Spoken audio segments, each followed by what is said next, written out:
Hello friends, स्वागत है आपका हमारे चैनल स्टडी यूपी 53 में। दोस्तों, जैसा कि आप सभी मेरे इस बात से अवगत होंगे कि अभी हम कुछ दिनों से आपको उत्तराखंड स्पेशल से रिलेटेड वीडियो प्रोवाइड करा रहे हैं। और अब हमने सोचा है कि क्यों ना 67th बीपीएससी जो कि 2022 में होगा उसकी डेट आगे टाल दी गई है। तो उसके लिए जो भी मतलब कि एक तैयारी में धार देने के लिए जो भी हिंदी माध्यम से रिलेटेड सबसे बड़ी कोचिंग जो कि अब तक की यही है कि दृष्टि द विजन है, इसके सारे टेस्ट सीरीजों को आपको स्टेप बाय स्टेप कराया जाए। मित्रों, इस टेस्ट सीरीज में आप तो 150 क्वेश्चन को करेंगे ही करेंगे, प्लस आप उससे रिलेटेड लगभग 200-300 प्रश्न हम इसी टेस्ट सीरीज में बनाते चलेंगे, जिससे कि हमारी तैयारी को और धार मिल सके। ठीक है। तो ये जो हमारा पहला दृष्टि आईएएस का टेस्ट सीरीज है, इसमें टोटल 150 प्रश्न जो हैं वह हिस्ट्री से रिलेटेड है, मतलब कि एंशियंट, मिडावल और मॉडर्न तक हैं। और ऐसे ही हम आपको सेकेंड पार्ट में हो सकता है ज्योग्राफी हो या पॉलिटी हो, जो भी हो, तो जब हम आपको लाएंगे तो वहाँ आपको पता चल जाएगा। तो चलिए देर न करते हुए हम इसे स्टार्ट करते हैं। और आप लोगों को कैसा लगेगा, कैसा लगा ये पहला टेस्ट सीरीज, तो आप लोग प्लीज़ कमेंट बॉक्स में ज़रूर अपना मैसेज दीजिएगा, ताकि मैं आगे के टेस्ट सीरीज को प्रोवाइड करा सकूँ। मैं कोशिश करूँगा कि जीएस वर्ड के भी जो बीपीएससी 67th बीपीएससी के लिए जो टेस्ट सीरीज कराए जा रहे हैं उसे भी आपके समझ लाऊं। तो इसलिए मित्रों, इसमें मेरा बहुत मेहनत लगता है। तो प्लीज़ आप लोगों से विनम्र निवेदन है कि अच्छा लगेगा वीडियो तो लाइक करिएगा, शेयर करिएगा और सब्सक्राइब जरूर करिएगा। तो चलिए हम देर न करते हुए स्टार्ट करते हैं। हमारा पहला प्रश्न कह रहा है मित्रों कि ऋग्वेद में बिहार क्षेत्र को संदर्भित करने के लिए प्रयुक्त शब्द था। तो मित्रों याद रखिएगा कि बिहार शब्द को ऋग्वेद में संदर्भित करने के लिए कीकट शब्द का प्रयोग किया गया था। और इसी कीकट अब जहाँ जो इस क्षेत्र में जो लोग रहते थे उन्हें व्रात्य शब्द बोला जाता था। क्या बोला जाता था? व्रात्य। तो याद रखिएगा कि बिहार को ऋग्वेद में कीकट बोला गया है और वहाँ रहने वाले लोगों को व्रात्य बोला गया है ऋग्वेद में। ठीक है मित्रों, तो यहाँ से हमारा 2 प्रश्न बन रहा था। चलिए हम आगे चलते हैं। हमारा अगला प्रश्न कह रहा है मित्रों कि निम्नलिखित में से किस प्राचीन शासक ने एकराट की उपाधि धारण की थी। तो मित्रों, एकराट की उपाधि महापद्म नंद ने धारण की थी, जो कि नंद वंश महापद्म नंद ने धारण की थी, याद रखिएगा। ठीक है मित्रों, अब चलिए हम आगे चलते हैं कि इसमें थोड़ा सा और क्वेश्चन क्या बन सकता है हम उसे देख लेते हैं। जैसे बिंदुसार, तो बिंदुसार को अमित्र घात भी बोला जाता था। क्या बोला जाता था? अमित्र घात, जिसको बोलते हैं अमित्र घात का अर्थ होता है शत्रुओं का विनाश करने वाला। मित्रों थोड़ा सा मेरा स्क्रीन छोटा है और अभी मैं काफ़ी डेवलप नहीं कर पाया हूँ अपने स्क्रीन वगैरह को, तो इस नाते थोड़ा सा मैं बोलूँगा और आप इसे सुन लीजिएगा, ठीक है ना। तो इसके लिए मैं क्षमा चाहता हूँ। धीरे धीरे जैसे ही मेरे पास मनी होगा मैं आपके लिए एक बड़े स्क्रीन की व्यवस्था कर दूंगा, लेकिन अपनी तरफ से पूरी कोशिश मैं करूंगा कि आपको एक तैयारी में धार दे सकूं। ठीक है। तो आप सबसे पहले यहाँ देखिए कि एकराट की उपाधि किसने धारण की? महापद्म नंद ने। अब चलिए बिंदुसार, ए ऑप्शन को देख लेते हैं। इसे अमित्रघात बोलते थे। अमित्रघात का अर्थ पूछ लेगा तो शत्रुओं का विनाश करने वाला। अच्छा, अशोक के बारे में थोड़ा सा देख लेते हैं। तो पुराणों में अशोक को अशोक वर्धन, पुराणों में अशोक को क्या बोला गया है? अशोक वर्धन। और मित्रों याद रखिएगा कि जो मास्की और गुर्जरा अभिलेख है उसमें अशोक नाम पाया गया है। ठीक है। तो चलिए अब यहां से हमारा कोई और प्रश्न नहीं बनता है। चलिए हम आगे चलते हैं। अगर बनेगा भी तो कोई उतना इंपॉर्टेंट नहीं बनेगा, ठीक है, डीपली जाके बनेगा। चलिए स्टार्ट करते हैं। तो थर्ड क्वेश्चन हमारा कह रहा है कि गुप्तकालीन सिक्के बिहार के किस स्थान पर पाए गए थे।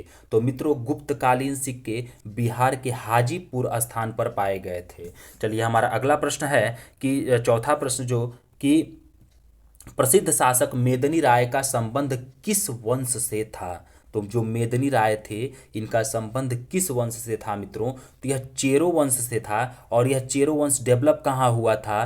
तो यह बिहार में आदिवासी लोगों का एक समूह था और वहीं पे यह डेवलप हुआ था। चलिए अब हम आगे चलते हैं। हमारा नेक्स्ट प्रश्न जो कि पांचवा है वो क्या कह रहा है कि विक्रमशिला विश्वविद्यालय की स्थापना निम्नलिखित में से किसके द्वारा की गई थी। तो दोस्तों याद रखिएगा, ध्यान से पढ़िए क्वेश्चन को। विक्रमशिला विश्वविद्यालय की बात किया है तो ये विक्रमशिला जो विश्वविद्यालय की स्थापना धर्मपाल ने किया था। किसने किया था? पाल वंश का शासक धर्मपाल ने। और ये विक्रमशिला विश्वविद्यालय मित्रों है कहाँ? तो यह बिहार के भागलपुर, कहाँ है? भागलपुर के कौन से गांव में है? तो अंतीचक गांव में है, अंतीचक गांव में। ठीक है मित्रों, तो ये आप याद रखिएगा। चलिए आगे हमारा अगला प्रश्न, छठा प्रश्न जो है कि वो क्या कह रहा है कि बिहार पर पहला मुस्लिम आक्रमणकारी निम्नलिखित में से कौन था। तो मित्रों याद रखिएगा कि सबसे जो पहला बिहार में मुस्लिम आक्रमण हुआ था वो बख्तियार खिलजी के द्वारा किया गया था। और ये बख्तियार खिलजी जो था इसी ने नालंदा विश्वविद्यालय को जला करके राख कर डाला था। ठीक है, जहाँ की कहा जाता है कि जहाँ किताबें काफ़ी वर्षों तक धू धू करके जली थी। ठीक है, इसके वजह से हमने काफ़ी अपने पुरातात्विक साक्ष्यों को खो दिया। और ये जो बख्तियार खिलजी था ये कुतुबुद्दीन ऐबक का क्या था, तो सेनापति था। क्या था, सेनापति। तो याद रखिएगा मित्रों। ठीक है, चलिए अब हम इससे ऑप्शन से जो भी क्वेश्चन बनते हैं उसे हम देखते हैं कि क्या क्या बन सकता है। तो सबसे पहले मित्रों बलबन में आते हैं। तो बलबन ने लौह और रक्त की नीति अपनाई थी, आप सुन लीजिए, और सिजदा एवं पैबोस प्रथा की शुरुआत की थी। ठीक है, अच्छा कुतुबुद्दीन ऐबक में अगर हम लोग आ जाएं तो कुतुबुद्दीन ऐबक ने दिल्ली में कुव्वत उल इस्लाम मस्जिद बनवाया था और अजमेर में 2.5 दिन का झोपड़ा बनवाया था। ठीक है, और कुतुबुद्दीन ऐबक को ही लाख बख्श बोला जाता था, मतलब कि लाखों का दान देने वाला। ठीक है, और इसी की मृत्यु जो कुतुबुद्दीन ऐबक होता है इसकी मृत्यु 1210 ईस्वी में चौगान खेलते समय हो जाती है। चलिए अब हमारा किससे, गजनी से थोड़ा सा देख लेते हैं क्या क्वेश्चन बनता है। 1025 ईस्वी में 1025 ईस्वी में इसने सोमनाथ मंदिर पर आक्रमण किया था और लूटपाट की थी। तो मित्रों थोड़ा सा मैंने आपसे अभी पहले ही क्षमा मांगा था कि थोड़ा सा मनी प्रॉब्लम है और मेरे पास उतना मनी नहीं है कि मैं आपके लिए स्क्रीन बड़ा ले सकूं, तो इसलिए थोड़ा सा मैं बोल दूंगा, तो आप बस सुन लीजिएगा। और आपके लिए हर संभव मैं प्रयास करूंगा कि मैं जल्द से जल्द स्क्रीन बड़ा ले लूं। ठीक है, चलिए अगला प्रश्न, इसीलिए थोड़ा सा मैं लिख नहीं पा रहा हूँ, प्रॉब्लम हो रही है। अगला प्रश्न है कि नर्तकी की प्रसिद्ध कांस्य मूर्ति मिली थी। तो नर्तकी की प्रसिद्ध कांस्य मूर्ति मित्रों कहाँ से मिली थी, तो यह आपका मिला था मोहनजोदड़ो से। याद रखिएगा कहाँ से मिला था, मोहनजोदड़ो से, नर्तकी की प्रसिद्ध कांस्य मूर्ति। अच्छा मोहनजोदड़ो से और कुछ क्या क्या मिला था, तो यहाँ से एक बड़ा महास्नानागार मिला था, अन्न गृह मिला था, पशुपति महादेव की देवता की एक मुहर मिली थी, कपास का एक छोटा सा बना हुआ कपड़े का टुकड़ा मिला था। ठीक है, तो इतना यहाँ से याद रखिएगा। चलिए अब हम आ जाते हैं आगे, देखते हैं हड़प्पा से क्या क्वेश्चन बनता है। तो हड़प्पा सबसे पहले किस नदी के तट पर है मित्रों, तो ये रावी नदी के तट पर है और इसकी खोज 1921 ईस्वी में दयाराम साहनी जी ने की थी। चलिए कालीबंगन से हम देख लेते हैं। तो कालीबंगन का तो सबसे पहले अर्थ ही पूछ लेता है, तो काली चूड़ियाँ। और आप देखेंगे कि कालीबंगन जो है वो घग्गर नदी के किनारे स्थित है। किसके नदी किनारे स्थित है, घग्गर नदी, और ये कहाँ पड़ेगा, राजस्थान में। चलिए अब चनहुदड़ो के बारे में हम देख लेते हैं। तो चनहुदड़ो जो है वो सिंधु नदी के किनारे स्थित है। कहाँ है, सिंधु नदी के किनारे स्थित है। चलिए मोहनजोदड़ो से एक जो अलग क्वेश्चन बनता है उसे देख लेते हैं। मोहनजोदड़ो का शाब्दिक अर्थ अगर आपसे पूछे तो इसको हम बोलते हैं मुर्दों का टीला।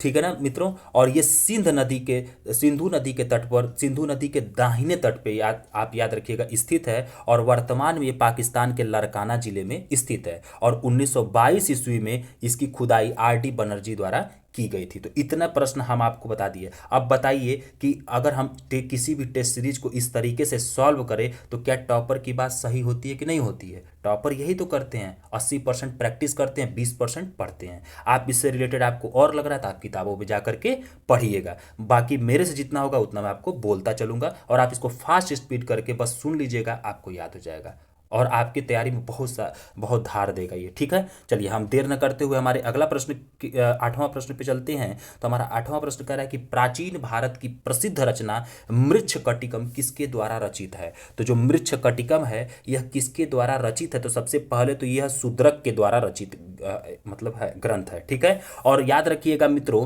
कि यह एक संस्कृत ग्रंथ है। क्या है, संस्कृत ग्रंथ है। ठीक है, अच्छा मृच्छकटिकम का अर्थ आपको मैं बता दूं क्योंकि कई बार पूछा जाता है एग्जाम में। तो मिट्टी की गाड़ी इसका अर्थ होता है और यह पूरा गुप्त काल के बारे में जानकारी देता है। चलिए अब हम देखते हैं और किससे हमारा क्वेश्चन बन सकता है। तो कल्हड़ से, कल्हड़ की एक प्रसिद्ध पुस्तक है राज तरंगड़ी। तो मित्रों याद रखिएगा, मैं पूरा नहीं लिख रहा हूं, बोल दे रहा हूं, राज तरंगड़ी इनकी पुस्तक है। अब इसमें क्वेश्चन हम किससे बनाएं, तो चलिए कालिदास से बनाते हैं। तो कालिदास की जो प्रसिद्ध पुस्तक है अभिज्ञान शाकुंतलम, कुमार संभव, मालविकाग्निमित्रम, मेघदूत और ऋतु संहार है। और भारवी की अगर देखें तो किरात अर्जुनियम, किरात अर्जुनियम इनकी प्रसिद्ध पुस्तक है, रचना है। ठीक है ना, तो इतना आप नाम बार बार सुन लीजिएगा, आपको याद हो जाएगा। ठीक है, अच्छा आगे चलते हैं। 9वां प्रश्न हमारा क्या कह रहा है कि कुम्हार के चाक का आविष्कार निम्नलिखित में से किस काल में हुआ था?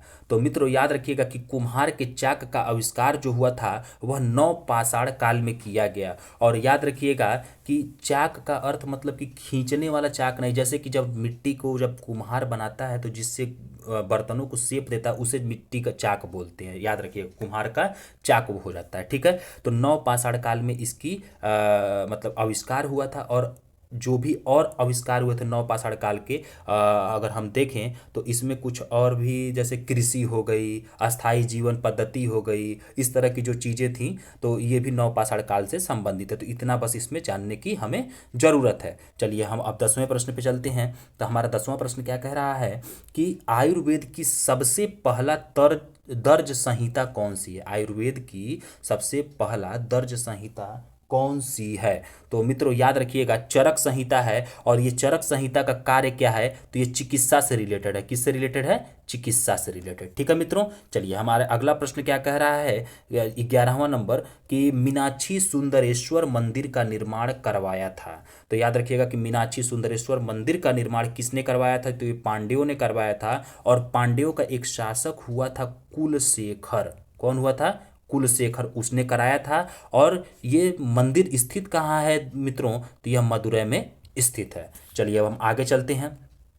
अब हमारा अगला प्रश्न कह रहा है 12 नंबर कि भारत के निम्नलिखित में से किन राज्यों में नागार्जुन गुहा लेख पाए गए हैं? तो ये बिहार के जहानाबाद जिले में पाए गए हैं। याद रखिएगा कहाँ? जहानाबाद जिले में। और ये प्राकृत और ब्राह्मी दोनों भाषा में पाए गए हैं। चलिए हमारा अगला प्रश्न हम चलते हैं, थोड़ा सा 1 मिनट देख लेते हैं। 13 नंबर हमारा प्रश्न क्या कह रहा है मित्रों कि 1 मिनट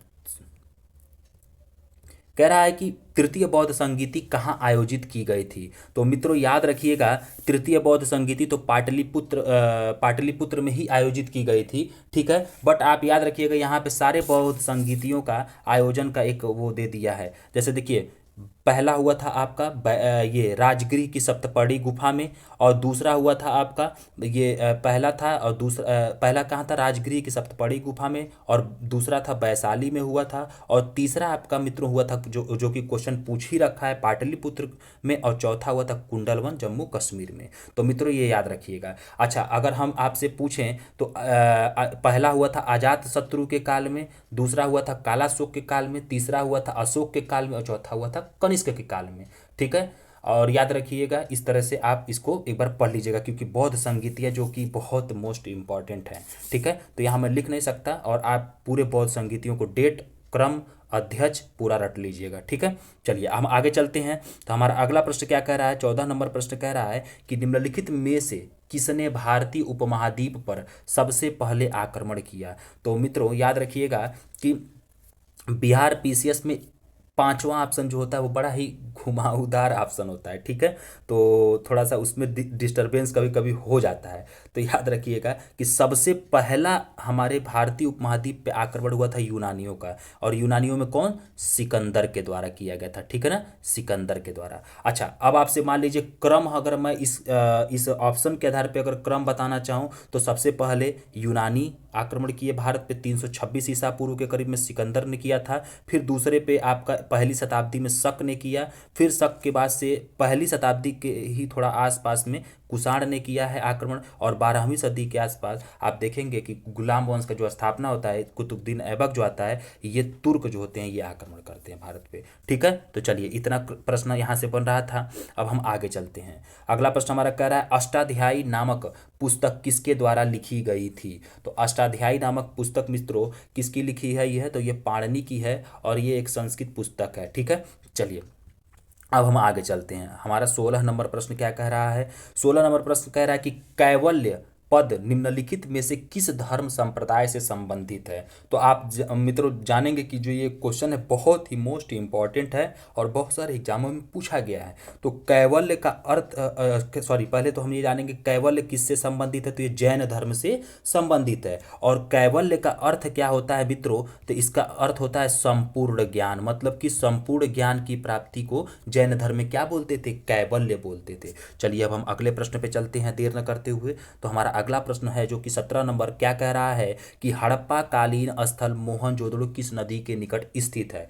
तो याद रखिएगा मित्रों कि जो मोहनजोदड़ो वो है वो सिंधु नदी के तट पे स्थित है, और अभी मैंने आपको पीछे बताया रावी नदी के तट पे कौन है, हड़प्पा है, ठीक है ना। और आप देखेंगे कि चेनाब नदी के तट पर मांडा जो कि इसका सबसे उत्तरी छोर है, और दास्क नदी के तट पर अगर आप देखेंगे मित्रों तो आप देखेंगे कि सूतकांगे डोर है जो कि इसका जो कि हड़प्पा कालीन स्थल का सबसे पश्चिमी स्थल है, ठीक है। तो मित्रों आप याद रखिएगा, अपनी बुक में जाइए और जितने भी ये हड़प्पा कालीन स्थल और जो नदियों के किनारे हैं कि कौन इनकी खुदाई किया, यहाँ से हमेशा एक दो प्रश्न बनते हैं, इसे आप बढ़िया से देख लीजिएगा। बाकी जितना होगा मैं आपको बोलते चलूँगा। चलिए 18 नंबर प्रश्न पे अगर हम आते हैं तो 18 नंबर प्रश्न हमारा कह रहा है कि भीमबेटका शैलाश्रय भारत के किस राज्य में स्थित है। तो भीमबेटका की गुफाएं आप पढ़ते हैं कहाँ स्थित हैं, तो ये मित्रों आपके मध्य प्रदेश में स्थित हैं। और याद रखिएगा यहाँ पे प्रागैतिहासिक काल से लेकर के कहाँ तक, मध्य पाषाण काल तक के चित्र मिलते हैं, जो कि 400 से अधिक चित्र हैं, ठीक है ना। 400 से अधिक चित्र प्राप्त होते हैं यहाँ से भीमबेटका की गुफाओं से। चलिए अब हमारा अगला प्रश्न जो कि 19 नंबर प्रश्न क्या कह रहा है, चलिए हम देख लेते हैं। 19 नंबर प्रश्न हमारा कह रहा है कि किस शिलालेख ने पहली बार अशोक का नाम उल्लेख किया था। अभी मैंने पीछे आपको देखिए वहाँ पे क्वेश्चन बनाया था और यहीं पे वो क्वेश्चन बन गया। तो याद रखिएगा दोस्तों, मस्की शिलालेख और इसके साथ एक और शिलालेख था गुर्जरा। तो मस्की और गुर्जरा में अशोक नाम मिला है, ठीक है ना। इस शिलालेख में अशोक का अशोक नाम मिला है। और अन्य शिलालेखों में आप देखेंगे कि देवनाम प्रिय नाम अशोक का मिला है। और अभी मैंने आपको पीछे पूरा अशोक वर्धन वाला भी बताया था, ठीक है। तो चलिए आगे चलते हैं 20 नंबर प्रश्न पे अब हम चलते हैं। तो हमारा 20 नंबर प्रश्न कह रहा है मित्रों कि अग्नि के सर्वप्रथम उपयोग के प्रमाण प्राप्त हुए हैं। तो मित्रों अभी मैंने आपको पीछे क्वेश्चन बनाया था, जो कि क्वेश्चन यहाँ पूछा है, नवपाषाण युग में अग्नि का प्रमाण मिला था। और इसी नवपाषाण युग में कृषि, पहिया और अस्थाई जीवन का, ये सबका प्रमाण कब मिला है, नवपाषाण युग से, ठीक है। तो इतने आपसे, मान लीजिए अगला क्वेश्चन आपसे कहीं बिहार 67th बीपीएससी में यही बन जाए कि कृषि का सर्वप्रथम प्रमाण कहाँ से प्राप्त हुआ, या पहिया का, या अस्थाई जीवन का, तो आप ऐसे क्वेश्चन बनाते चलिए, ठीक है। बाकी मेरे से जितना होगा उतना मैं आपको लिए मेहनत करूंगा। देखिए अभी इसी टेस्ट सीरीज के लिए मैं 2 दिन से मेहनत कर रहा था आप लोगों के लिए, ठीक है। तो प्लीज़ आप लोग मेरे इस मेहनत को ज़रूर सफल बनाइएगा। आप लोगों से यही रिक्वेस्ट है, जो भी कमियाँ होगी आप बताइएगा, अच्छा लगे तो आप प्लीज़ कमेंट करिएगा, ठीक है। चलिए आगे चलते हैं। 21 नंबर क्वेश्चन हमारा कह रहा है कि जैन धर्म में यह माना जाता है कि जगत सार्वभौमिक, फिर फिल इन द ब्लैंक्स दे दिया है, द्वारा सृजित चलयमान है। तो जैन धर्म क्या कहता है कि जगत सार्वभौमिक नियम द्वारा सृजित और चलयमान है, ठीक है ना। तो नियम इसमें सही हो जाएगा। चलिए हमारा अगला प्रश्न है कि चलिए देख लेते हैं कि भारत में शतरंज के खेल की उत्पत्ति हुई। तो मित्रों याद रखिएगा, शतरंज के खेल की उत्पत्ति गुप्त काल में हुई थी। और गुप्त काल में जब उस समय शतरंज की उत्पत्ति हुई थी तो उसे चतुरंग नाम से जाना जाता था। किस नाम से जाना जाता था, चतुरंग और अष्टपद, ये 2 नाम से जाना जाता था गुप्त काल में, ठीक है ना। बाद में इसका नाम शतरंज धीरे धीरे बोला जाने लगा, खेल जबकि वही होता था। चलिए 23 नंबर प्रश्न हम देख लेते हैं। हमारा कह रहा है मित्रों कि सिकंदर ने भारत पर आक्रमण किया। तो अभी मैंने आपको पीछे बताया था, जब यूनानियों का आक्रमण मैंने बताया कि पहला आक्रमण था, वहाँ पे आपको मैंने बताया कि 326 ईसा पूर्व में सिकंदर क्या करता है, भारत पर आक्रमण करता है। और ये यूनानी होता है जिसका पहला आक्रमण भारत पे होता है, ठीक है मित्रों। चलिए अब हम आगे चलते हैं। 1 मिनट मित्रों, थोड़ा सा,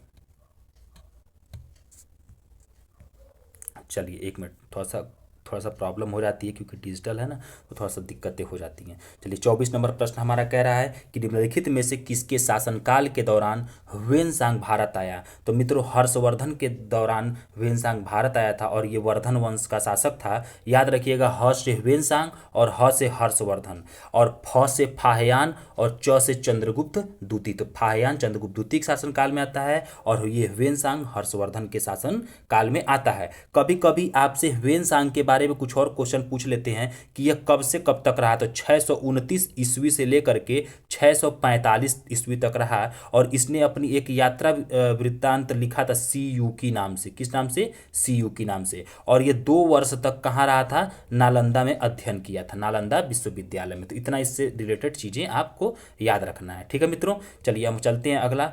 25 नंबर हमारा प्रश्न क्या कह रहा है, चलिए देख लेते हैं। 25 नंबर प्रश्न आपसे कह रहा है मित्रों कि 3 सिर वाली महेश मूर्ति की विशाल प्रतिमा किस स्थान पर अवस्थित है। तो 3 सिर वाली महेश मूर्ति, जैसे कि हम लोग जब भी टीवी में देखते हैं तो कहते हैं ब्रह्मा विष्णु महेश, एक ही में 3 सिर जुड़े हुए हैं, वही उसी मूर्ति की बात कर रहा है। तो यह मित्रों कहाँ पे है? तो यह एलिफेंटा में है, ठीक ना। और एलिफेंटा कहाँ स्थित है? तो ये मुंबई के पास एलिफेंटा द्वीप, जो कि गेटवे ऑफ इंडिया है, उससे 10 किलोमीटर की दूरी पर स्थित है। ठीक है, तो आप याद रखिएगा कि 3 सिर वाली महेश मूर्ति, जो कि या तो पूछेगा शिव की प्रतिमा कहाँ स्थित है, तो एलिफेंटा गुफा में। ठीक है ना। और ये इसका एक कोई एग्जैक्ट शासक नहीं हम बता सकते, क्योंकि ये 7 गुफाओं का समूह है। इसमें हर शासक आए अपना अपना जो भी योगदान देना था दिए। चलिए यहाँ से अब हमारा अगला प्रश्न इस क्वेश्चन से क्या बन सकता है कि सबसे पहले तो एलोरा, अजंता और एलोरा की गुफाएं ये कहाँ हैं? तो मित्रों याद रखिएगा ये मध्य प्रदेश MP में है। और याद रखिएगा कि एलोरा का गुफाओं का निर्माण किसने कराया? तो एलोरा में लास्ट में रा लगाया, तो र से राष्ट्रकूट वंश। ठीक है, और अजंता में ता लगा है, मतलब कि जिसको कोई नहीं जानता, मतलब कि गुप्त हो जाना। ठीक है, तो गुप्त वंश ने अजंता का निर्माण कराया था। ठीक है, तो इतना प्रश्न यहाँ से आप जानिए। चलिए हम आगे चलते हैं। 26 नंबर हमारा प्रश्न क्या कह रहा है मित्रों कि मौर्य साम्राज्य के प्रांत अवंती पथ की राजधानी का नाम क्या था। देखिए महाजनपद से भी रिलेटेड कर दिया, और आप उसी से पूरा मतलब कि घुमा करके क्वेश्चन पूछा है कि मौर्य साम्राज्य के प्रांत अवंती पथ की राजधानी का नाम क्या था। तो यह उज्जैन था। क्या था? उज्जैन था, याद रखिएगा मित्रों। ठीक है, आप जब देखेंगे तो मगध बीच में मौर्य साम्राज्य में मगध हुआ करता था, और इधर आपका कोसल हुआ करता था, और इधर आपका आप देखेंगे तो इधर सुवानगिरी होता था, तो दक्षिणापथ होता था, और इधर उत्तरापथ होता था। तो इस तरह की सारी चीज़ें आप जाके कॉन्सेप्ट में पढ़ेंगे। ठीक है, यहाँ उतना टाइम नहीं है क्योंकि मुझे काफ़ी फास्ट इस टेस्ट सीरीज को कराना है। चलिए अब हम आगे चलते हैं। चलिए मित्रों, तो 27 नंबर प्रश्न हमारा क्या कह रहा है कि निम्नलिखित में से कौन सा मंदिरों का सही कालानुक्रम है। तो मित्रों इसमें याद रखिएगा B, मतलब कि सबसे पहले तटीय मंदिर, जो कि नरसिंह वर्मन के द्वारा 700 ईस्वी में बनवाया गया था, याद रखिएगा।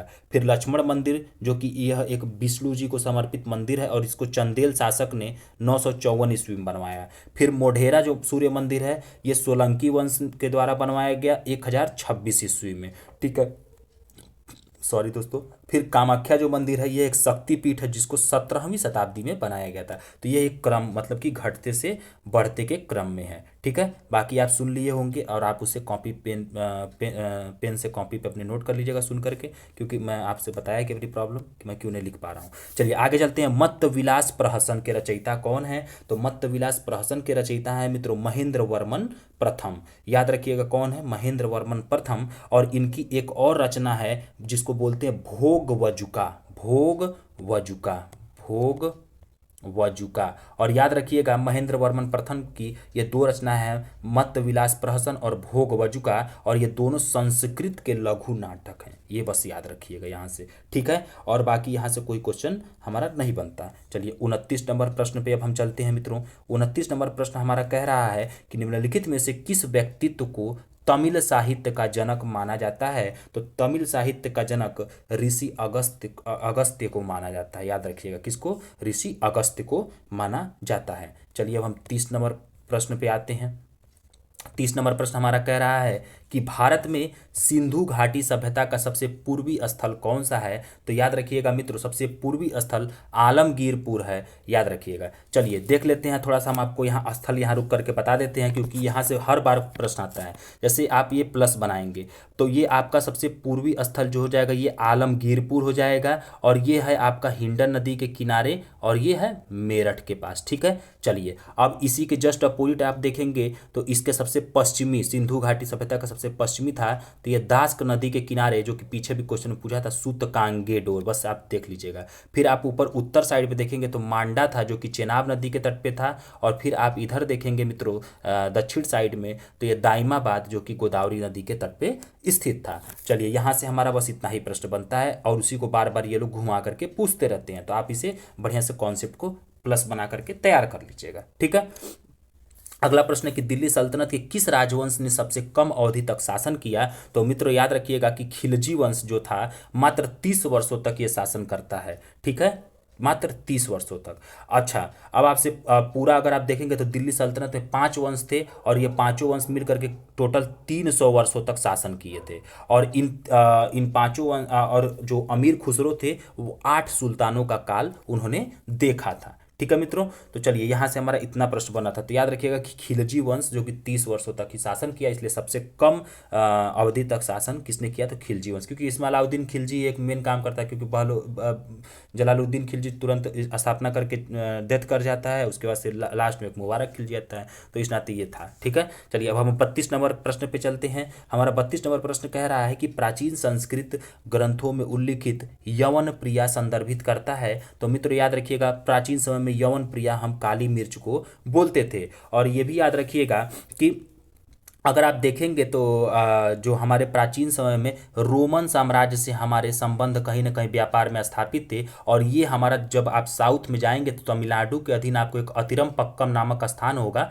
वहाँ से आपको इसकी जानकारी मिली थी जब आप एनसीईआरटी पढ़ेंगे तो। और आप देखेंगे कि वहाँ से भारत की तरफ से हीरे के आभूषण, हाथी दांत और मलमल को रोमन भेजा रहता था, और काली मिर्च को भी, और उधर से भी वहाँ के मतलब आयात निर्यात हुआ करता था। ठीक है, तो आप ये कभी भी कंफ्यूज मत रहिएगा कि यूरोपीय कंपनी आई तभी आयात निर्यात हुआ, नहीं, प्राचीन समय में भी आयात निर्यात हुआ करता था। चलिए अब हम 33 नंबर प्रश्न पे चलते हैं। 33 नंबर प्रश्न हमारा कह रहा है मित्रों कि दारा सिकोह किस सूफी सिलसिले का अनुयायी था? तो याद रखिएगा कि दारा सिकोह किस सूफी सिलसिले का अनुयायी था?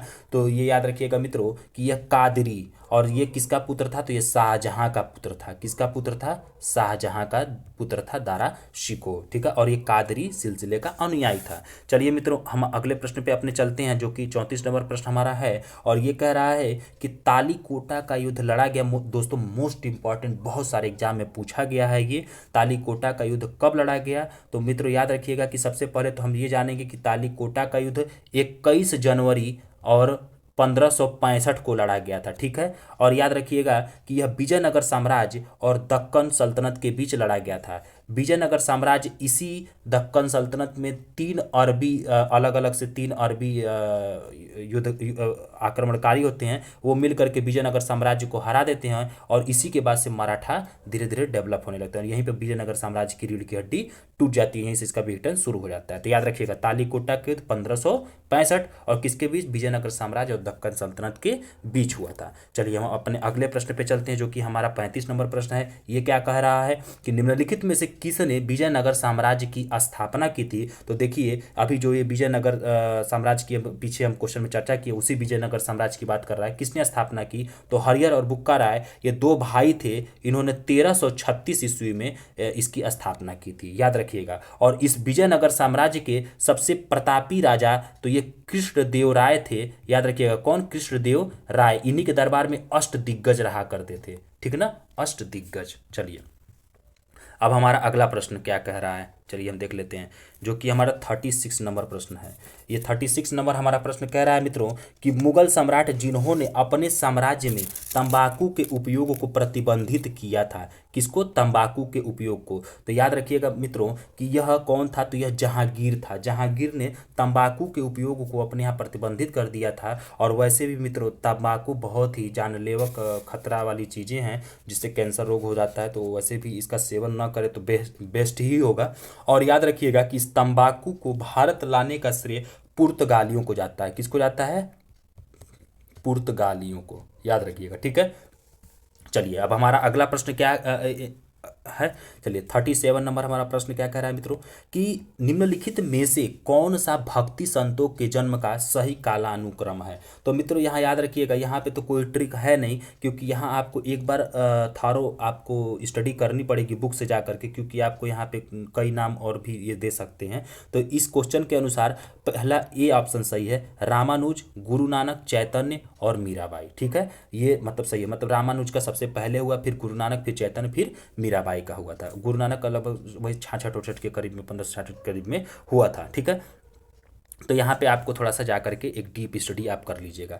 चलिए अगला प्रश्न है 38 नंबर प्रश्न क्या कह रहा है मित्रों कि गुप्तकालीन साहित्यिक कृति जिस नीतिसार के रचनाकार कौन थे। तो नीतिसार जो कि एक गुप्तकालीन साहित्यिक कृति थी, याद रखिएगा इसके रचनाकार कामंदक थे। और आपसे हो सकता है अगला प्रश्न कभी बन जाए कि नीतिसार किस काल की साहित्यिक कृति थी, तो किस काल की थी, गुप्तकालीन। ठीक है, और इसके रचनाकार कौन थे, कामंदक थे। ठीक है, चलिए अब हम अगले क्वेश्चन पे अपने चलते हैं। हमारा 39 नंबर क्वेश्चन क्या कह रहा है मित्रों कि पानीपत का तृतीय युद्ध कब हुआ था। तो मित्रों याद रखिएगा यह 14 जनवरी 1761 को पानीपत का तृतीय युद्ध हुआ था। और किसके किसके बीच हुआ था, तो अहमद शाह अब्दाली और मराठों के बीच में। यहाँ पे मैं आपको पानीपत के तीनों युद्धों का एक बार वर्णन कर दे रहा हूँ, आप सुन लीजिएगा।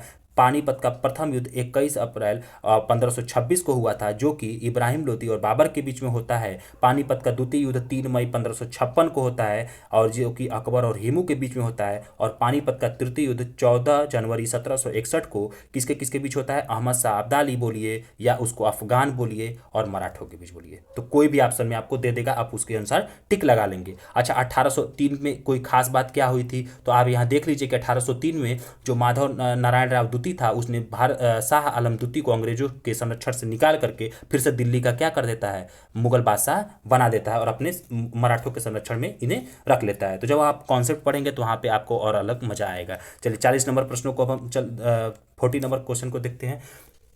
कह रहा है कि भारत में तोपों के सर्वप्रथम प्रयोग का श्रेय किसे दिया जाता है। तो याद रखिएगा मित्रों कि तुगलमा पद्धति सबसे पहले बाबर ने प्रयोग किया था, और तोपों के बारे में सबसे पहले प्रयोग कौन किया था, तो बाबर ही करता है, किसमें, पानीपत के प्रथम युद्ध में। चलिए अब हम अपने आगे अगले प्रश्न 41 नंबर पे चलते हैं।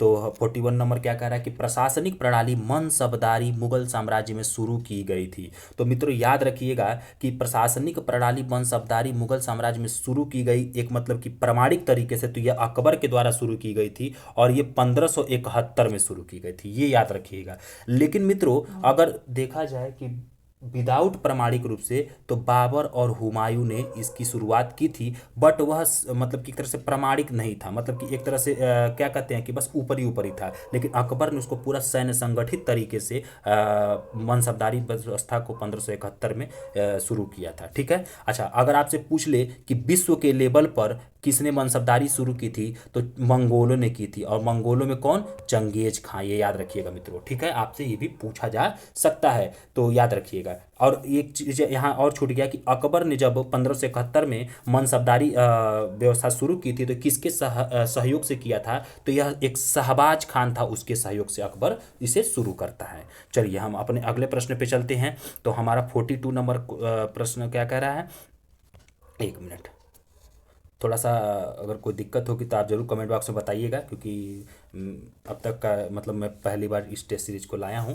और जबकि ये दृष्टि आईएएस का है, आप कहीं से भी जाके इसे मिला सकते हैं, दृष्टि आईएएस का एथेंटिक, ऐसा नहीं है कि मैं आपसे झूठ बोलूँगा, दृष्टि आईएएस का है। और ये पूरे 150 के 150 प्रश्न हिस्ट्री से रिलेटेड है, और ये 67 बीपीएससी के मद्देनजर रखते हुए मैं आपको करा रहा हूँ। ठीक है, चलिए अगर आपको अच्छा लग रहा हो तो प्लीज़ लाइक करिएगा, सब्सक्राइब करिएगा, शेयर करिएगा, क्योंकि मैं रात के 4 बजे आप लोगों के लिए वीडियो बना रहा हूँ। काफ़ी 2 दिन से मैं इस पर काफ़ी वर्क किया हूँ। चलिए 42 नंबर हमारा प्रश्न क्या कह रहा है कि घोड़े की नाल की आकृति के मेहराब का प्रयोग पहली बार हुआ था। तो घोड़े का नाल ऐसे ही होता है, आप देखे होंगे कभी भी। तो इसका इस तरह की मेहराब का पहली बार प्रयोग कहाँ हुआ था, तो ये आलाई दरवाजा में हुआ था। और ये आलाई दरवाजे का निर्माण किसने कराया था मित्रों, तो अलाउद्दीन खिलजी ने कराया था। किसने, अलाउद्दीन खिलजी। अच्छा कुतुब मीनार की बात अगर आ गई तो यहाँ पे हम देख लेते हैं, बोल देता हूँ, आप सुन लीजिएगा। कुतुब मीनार का निर्माण शुरू किया था किसने, कुतुबुद्दीन ऐबक ने। फिर उसके बाद इल्तुतमिश ने उसे थोड़ा सा और ऊपर काम करवाया था। और जब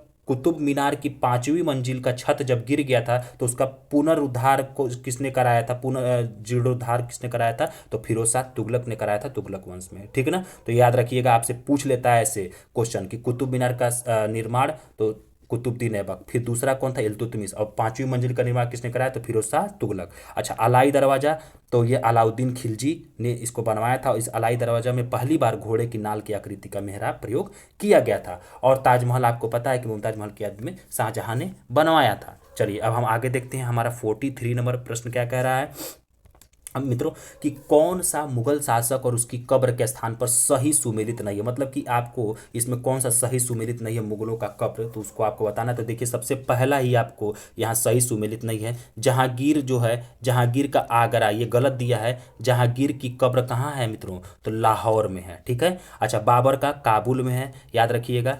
अकबर का सिकंदरा में है और हुमायूं का दिल्ली में है। अच्छा, बाबर में कई जगह आप, इसलिए मैं यहाँ कॉन्सेप्ट आपको बता दे रहा हूँ। जब एक्चुअली जब बाबर की मृत्यु हुई तो आराम शाह बाग आगरा में इसकी मतलब कि उसको स्थापित कब्र बना दिया गया था। लेकिन बाबर जब जीवित था तो उसने बोला था कि मेरी चाह है कि जब मैं मरूँ तो मेरी कब्र काबुल में बने, तो फिर उसको आगरा से मतलब कि खुदवा करके और फिर काबुल में ले जा करके उसकी कब्र को बनवाया गया था। तो याद रखिएगा इतना। ठीक है।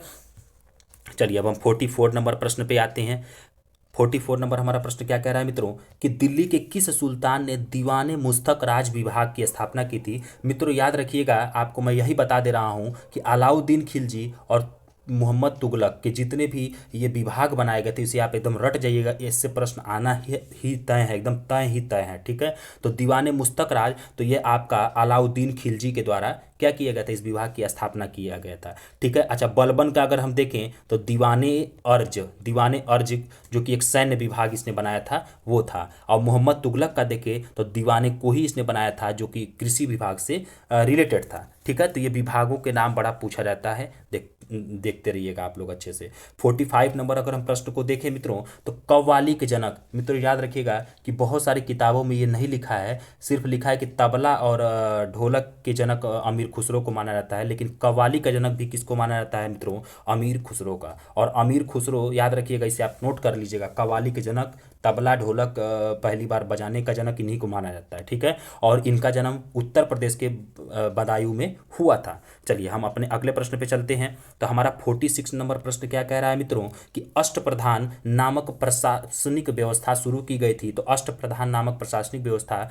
मराठों ने शुरू की थी, और मराठों में कौन शुरू किया था, शिवाजी ने। और इसी अष्टप्रधान में सबसे ऊपर पेशवा हुआ करते थे, जो कि प्रधानमंत्री या वित्त को इकट्ठा करने का काम करते थे, जो बाद में चल करके इन्हीं पेशवा के हाथ में मराठा प्रशासन आ जाता है और ये मेन हो जाते हैं। चलिए हम अगले प्रश्न पे चलते हैं, जो कि हमारा 47 नंबर प्रश्न है मित्रों।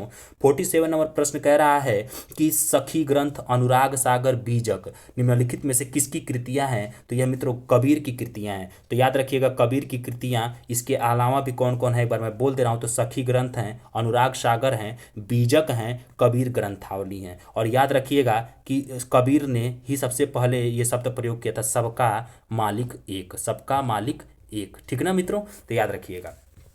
चलिए अब हम अपने अगले प्रश्न पे चलते हैं, और हमारा अगला प्रश्न क्या कह रहा है, चलिए हम देख लेते हैं। ठीक है। 48 नंबर हमारा प्रश्न मित्रों क्या कह रहा है, कि मध्यकाल के दौरान निम्नलिखित में से कौन त्रिपक्षीय संघर्ष के भागीदार नहीं थे। तो याद रखिएगा मित्रों, त्रिपक्षीय संघर्ष के भागीदार इसमें से कौन नहीं था। तो नहीं वाले क्वेश्चन पे आप पहले टिक लगा लिया करिए, क्योंकि लड़के था वाले में कर देते हैं, तो नहीं पे अंडरलाइन कर लिया करिए। तो त्रिपक्षीय संघर्ष का भागीदार कौन नहीं था, तो चोल नहीं थे। क्योंकि आप मित्रों देखेंगे कि चोल, चेर और पांड्य जो होते हैं वो दक्षिण भारत में सबसे नीचे तमिलनाडु और इधर केरल इन्हीं एरिया में बसे हुए होते हैं, इन्हीं के क्षेत्र यही इनका क्षेत्र होता है। अब आप देखेंगे तो जो आपका राष्ट्रकूट है मित्रों, तो राष्ट्रकूट आप देख लेंगे कि जैसे आपका पाल वंश आप देखेंगे तो बिहार साइड में था, और राष्ट्रकूट आपका मोटा मोटा अगर आप देखेंगे तो ये आपका महाराष्ट्र दक्कन वाला क्षेत्र था, और गुजर प्रतिहार राजस्थान वाला क्षेत्र था। इन तीनों में ऐसे त्रिपक्षीय लड़ाइयाँ होती थी, किसके लिए लड़ाइयाँ होती थी ये? कन्नौज को हथियाने के लिए, याद रखिएगा, क्योंकि कन्नौज उस समय का बहुत ही एक तरह से पॉपुलर प्लेस हो जाता है, ठीक है ना, उसको हर राजा चाहते हैं अपनी राजधानी बनाना। तो इसीलिए त्रिपक्षीय संघर्ष में राष्ट्रकूट, गुर्जर प्रतिहार और पाल ये शामिल होते हैं। चोल वैसे ही नहीं हुआ क्योंकि चोल सबसे नीचे है। हाँ, अगर चोल चेर पांडे होता तो शायद हम सोच भी सकते थे। चलिए अब अगला प्रश्न हमारा क्या कह रहा है, 49 नंबर प्रश्न क्या कह रहा है मित्रों, चलिए हम इसे देख लेते हैं कि बिहार में निम्नलिखित में से किस स्थान पर सबसे पहले 1857 का विद्रोह शुरू हुआ था? तो मित्रों जब हम बिहार दे रहे हैं तो बिहार में बिहार से रिलेटेड हिस्ट्री भी बहुत ज़्यादा पूछी जाती है। तो देखिए यहाँ पे पूछ लिया कि बिहार में निम्नलिखित में से किस स्थान पर सबसे पहले 1857 का विद्रोह शुरू हुआ था? तो मित्रों ये रोहिणी में शुरू हुआ था और रोहिणी के 32वीं रेजिमेंट में यह विद्रोह शुरू हुआ था, ठीक है ना, बिहार में। और आपको पता है कि बिहार से बाबू कुंवर सिंह जो थे वो आंदोलन का नेतृत्व किए थे, ठीक है। चलिए अब हम 50 नंबर प्रश्न पे चलते हैं। 50 नंबर प्रश्न हमारा क्या कह रहा है मित्रों कि निम्नलिखित में से कौन सा युग्म सही सुमेलित नहीं है?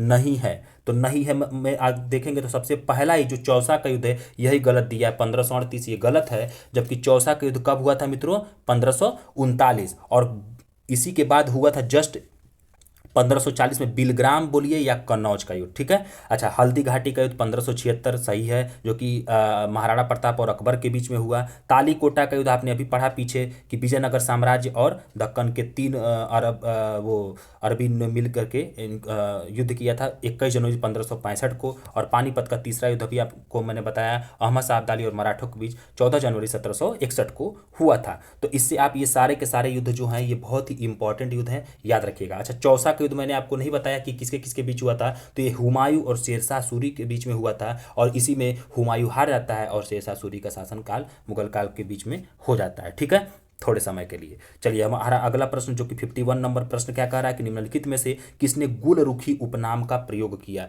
तो गुलरुखी उपनाम का प्रयोग किसने किया था मित्रों?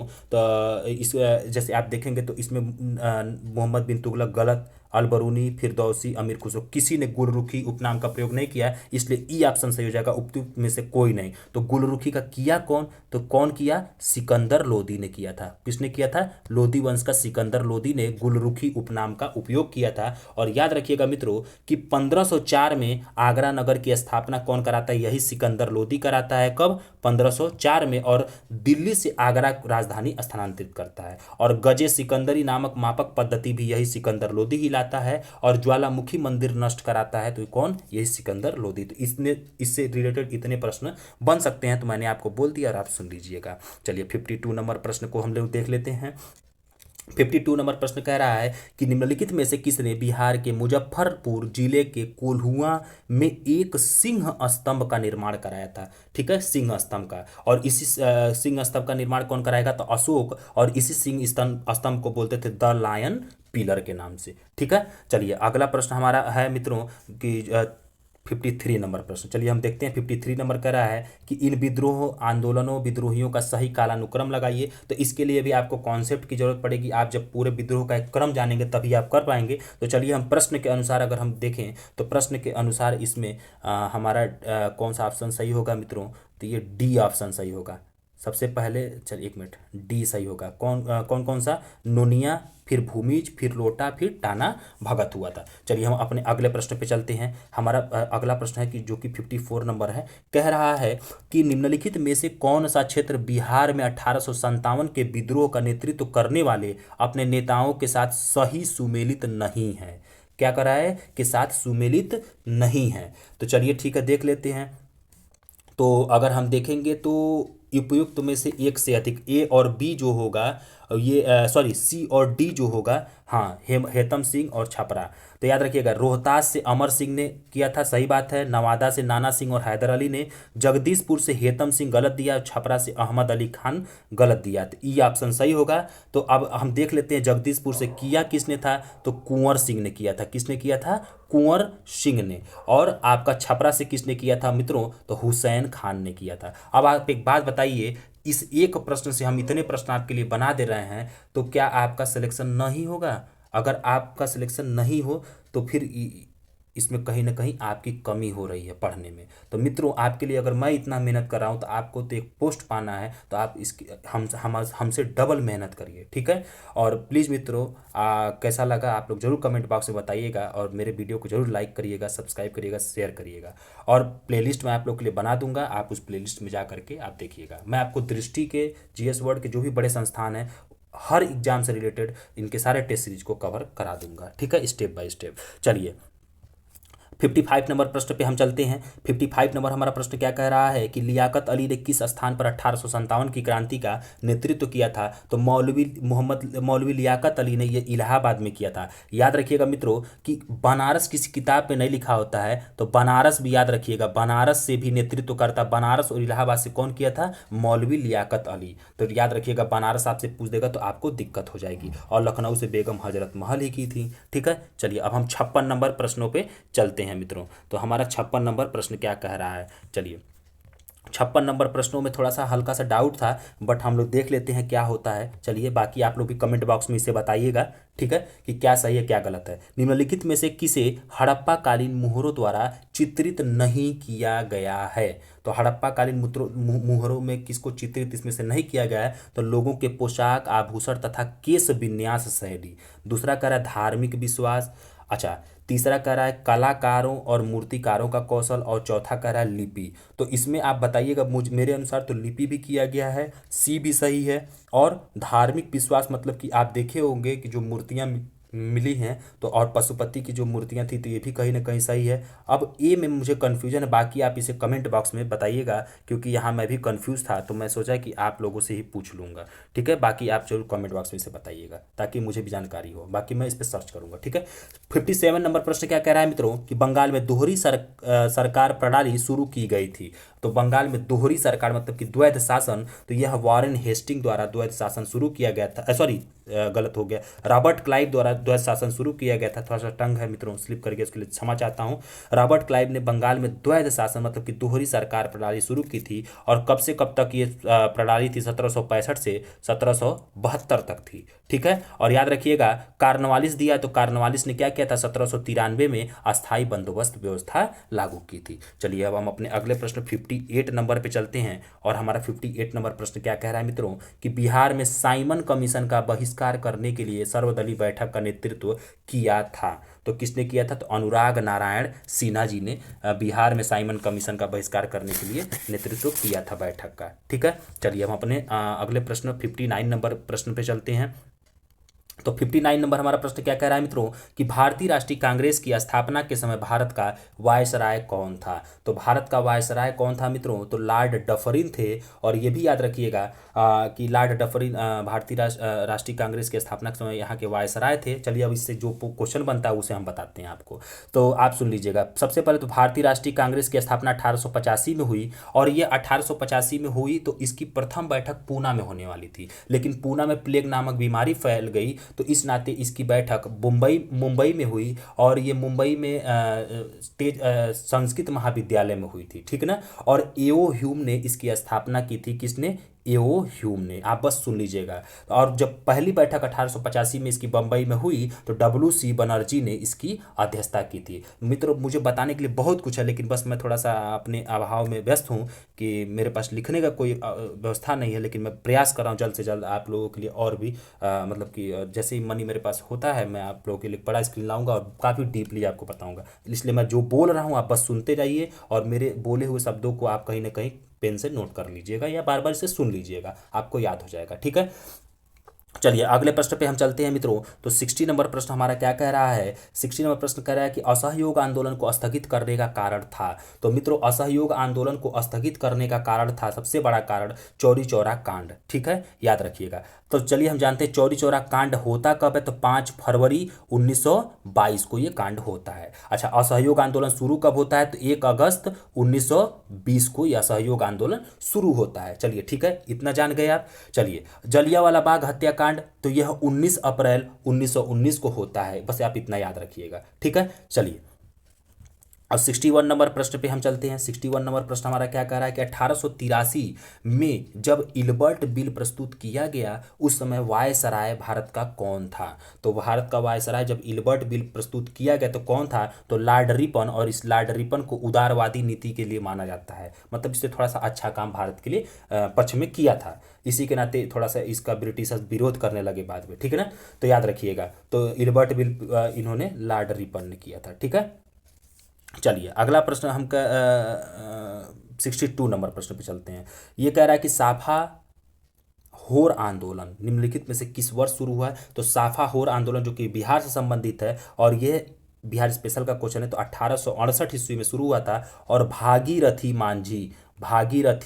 मांझी ने इसकी शुरुआत की थी। चलिए अगला प्रश्न हमारा कह रहा है मित्रों 63 नंबर जो कि प्रश्न है कि भारत में सती प्रथा पर प्रतिबंध निम्नलिखित में से किस वर्ष में लगाया गया था। तो भारत में सती प्रथा पर प्रतिबंध 1829 ईस्वी में लगाया गया था। और इसे किसने लगाया था, लॉर्ड विलियम बेंटिक ने लगाया था। किसने लगाया था, विलियम बेंटिक ने। तो याद रखिएगा मित्रों कि इस विलियम बेंटिक के द्वारा 1829 में सती प्रथा पर प्रतिबंध लगाया गया। और भी चीज़ों पर प्रतिबंध लगाया गया था, याद रखिएगा विलियम बेंटिक द्वारा। कौन कौन से मैं पढ़ दे रहा हूँ, सुन लीजिए आप। जैसे बहु विवाह पे था, बाल विवाह पे था, कन्या भ्रूण हत्या पे था। और इन सब को आगे लाने का श्रेय किसे जाता है, राजा राम मोहन राय जी को जाता है। ठीक है मित्रों, चलिए यहाँ से हमारा बस इतना ही प्रश्न बन रहा था। चलिए 64 नंबर प्रश्न को हम देख लेते हैं। तो चोल प्रशासनिक प्रणाली की सबसे अद्वितीय विशेषता थी। मित्रों अद्वितीय का अर्थ होता है बेजोड़, मतलब कि सबसे जबरदस्त की बात कर रहा है, ठीक है ना। तो सबसे इनकी बेजोड़ विशेषता क्या थी, तो ग्रामीण स्वायत्ता,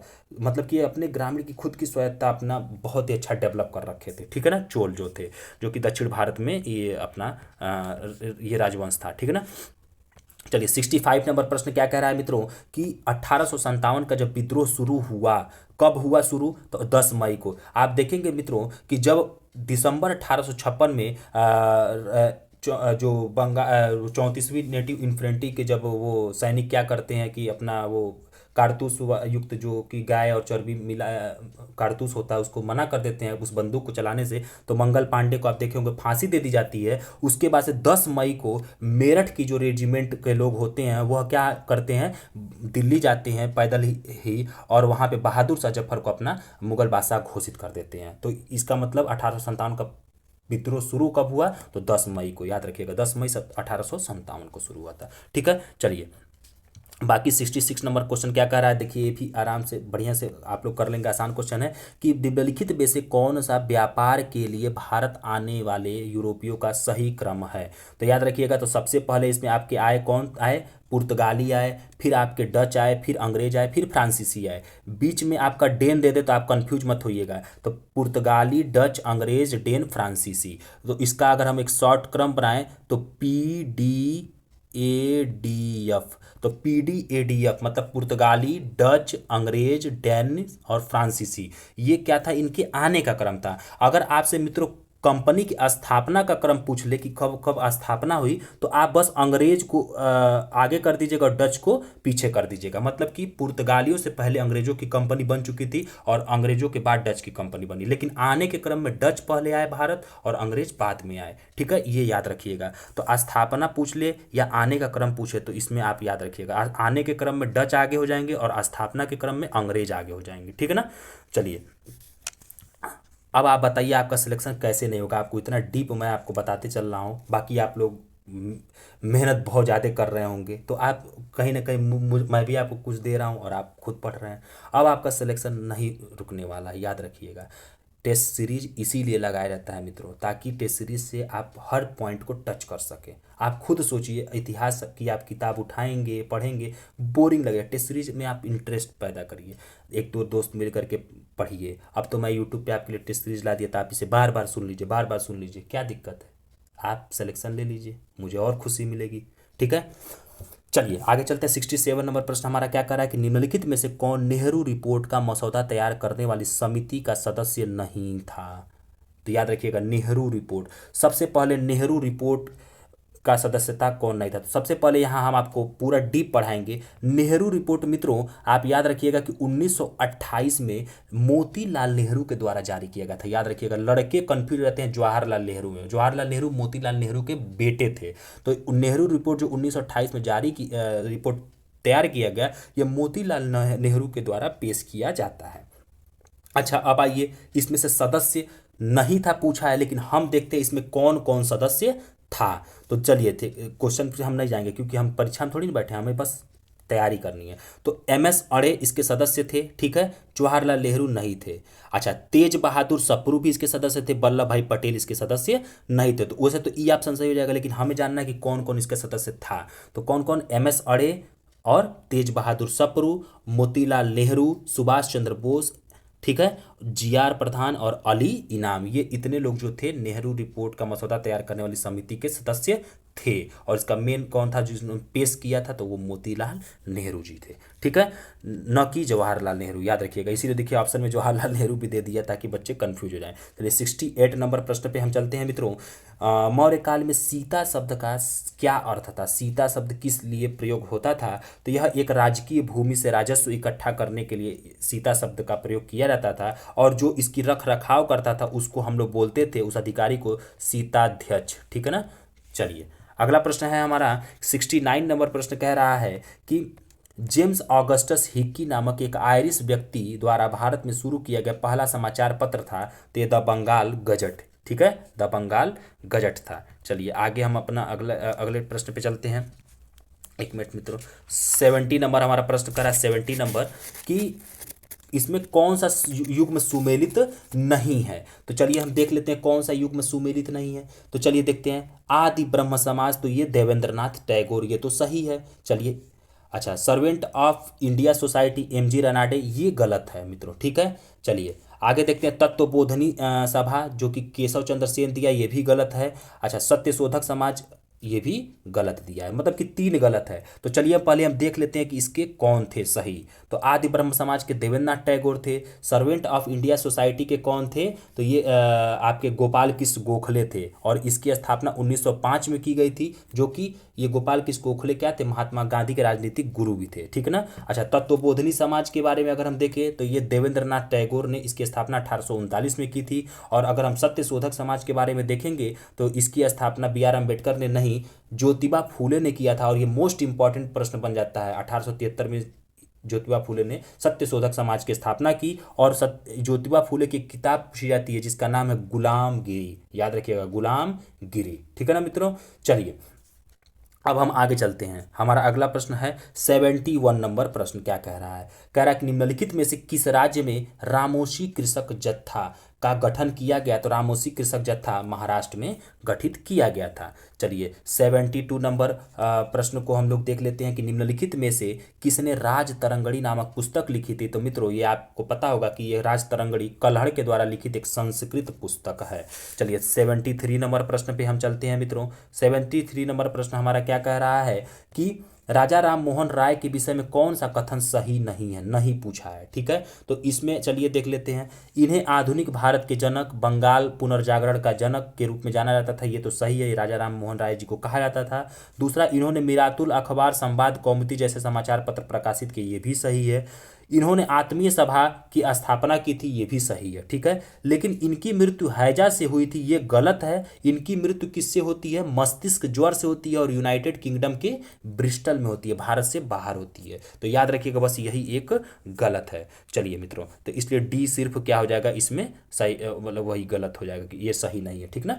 चलिए 74 नंबर प्रश्न क्या कह रहा है मित्रों कि वेदों की ओर लौटो का नारा किसने दिया था? तो स्वामी दयानंद सरस्वती जी ने वेदों की ओर लौटो का नारा दिया। और इनकी एक प्रसिद्ध कृति थी, कौन सी? सत्यार्थ प्रकाश, ठीक है ना मित्रों। सत्यार्थ प्रकाश इनकी क्या थी? एक प्रमुख कृति थी, ये भी पूछा जाता है एग्जाम में। 75 नंबर प्रश्न क्या कह रहा है मित्रों कि निम्नलिखित में से किसने भारतीय पुनर्जागरण का जनक कहा जाता है? तो याद रखिएगा, भारतीय पुनर्जागरण का जनक किसे कहते हैं? राजा राम मोहन राय को। और याद रखिएगा, राजा राम मोहन राय को मैं पढ़ दे रहा हूँ, मतलब जो भी मुझे याद है आप बस सुन लीजिए क्योंकि मैं लिख नहीं पाऊंगा। तो इनको भारतीय पुनर्जागरण का जनक भी कहते थे, भारतीय राष्ट्रवाद का पैगंबर भी कहते थे, अतीत और भविष्य के बीच का पुल भी कहते थे इनको, आधुनिक भारत का जनक भी कहा जाता था, युग दूत भी कहा जाता था, आदि इनको कहा जाता था, ठीक है ना। चलिए, क्योंकि अन्य भी इनके नाम बहुत सारे थे, ठीक ना, तो इतने इतने इंपॉर्टेंट नाम थे, आप इसे बस बार बार सुन लीजिएगा। चलिए 76 नंबर प्रश्न को हम लोग देख लेते हैं मित्रों। तो निम्नलिखित में से किसने मेहरौली लौह स्तंभ की स्थापना की थी? तो याद रखिएगा, मेहरौली लौह स्तंभ की स्थापना गुप्त वंश का शासक चंद्रगुप्त द्वितीय, जिसको चंद्रगुप्त विक्रमादित्य भी बोला जाता था, जो महाराजा धीराज की उपाधि धारण किया था, उसने मेहरौली लौह स्तंभ की स्थापना की थी। और ये लौह स्तंभ लगभग 7.5 मीटर लंबा है और आज तक ये खुला है, इसमें कोई डेंटिंग पेंटिंग नहीं हुई है। ये सोचिए कितने सर्वोत्तम कृष्टि का लोहा है कि आज तक इसमें जंग नहीं लगी है, और लगभग इसका वेट 6000 टन होगा, ठीक है। तो आप कभी भी जाइए वहां जाकर के आराम से देखिए इसको, ठीक है। चलिए अब हम आगे आपसे देख लेते हैं इसमें कौन सा प्रश्न। तो अशोक में आप देखेंगे तो अशोक ने 13 शिलालेख का वो कराया था, ठीक है ना, कलिंग की लड़ाई की थी, तो ये सारे इंपॉर्टेंट होगा। अच्छा, कनिष्क के काल में अगर आप देखेंगे तो चतुर्थ बौद्ध संगीतियां हुई थी, ठीक है, कहाँ पे, कुंडलवन कश्मीर में हुई थी। चलिए अब हम आगे चलते हैं, 77 नंबर प्रश्न पे चलते हैं। 77 नंबर प्रश्न क्या करा कि भारतीय राष्ट्रीय कांग्रेस के किस अधिवेशन की अध्यक्षता महात्मा गांधी द्वारा की गई थी?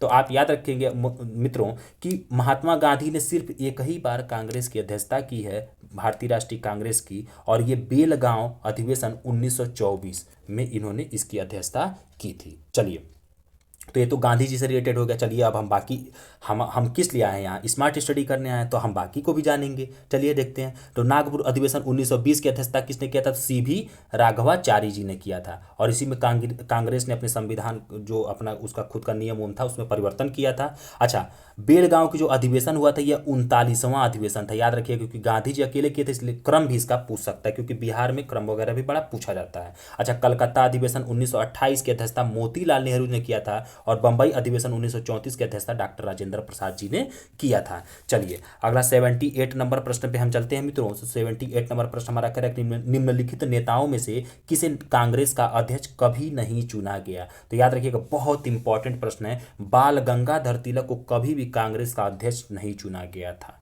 ठीक है ना। तो ये मित्रों क्वेश्चन को एकदम रट जाइएगा, याद रखिएगा, क्योंकि बहुत सारे एग्जामों में पूछा जा चुका है।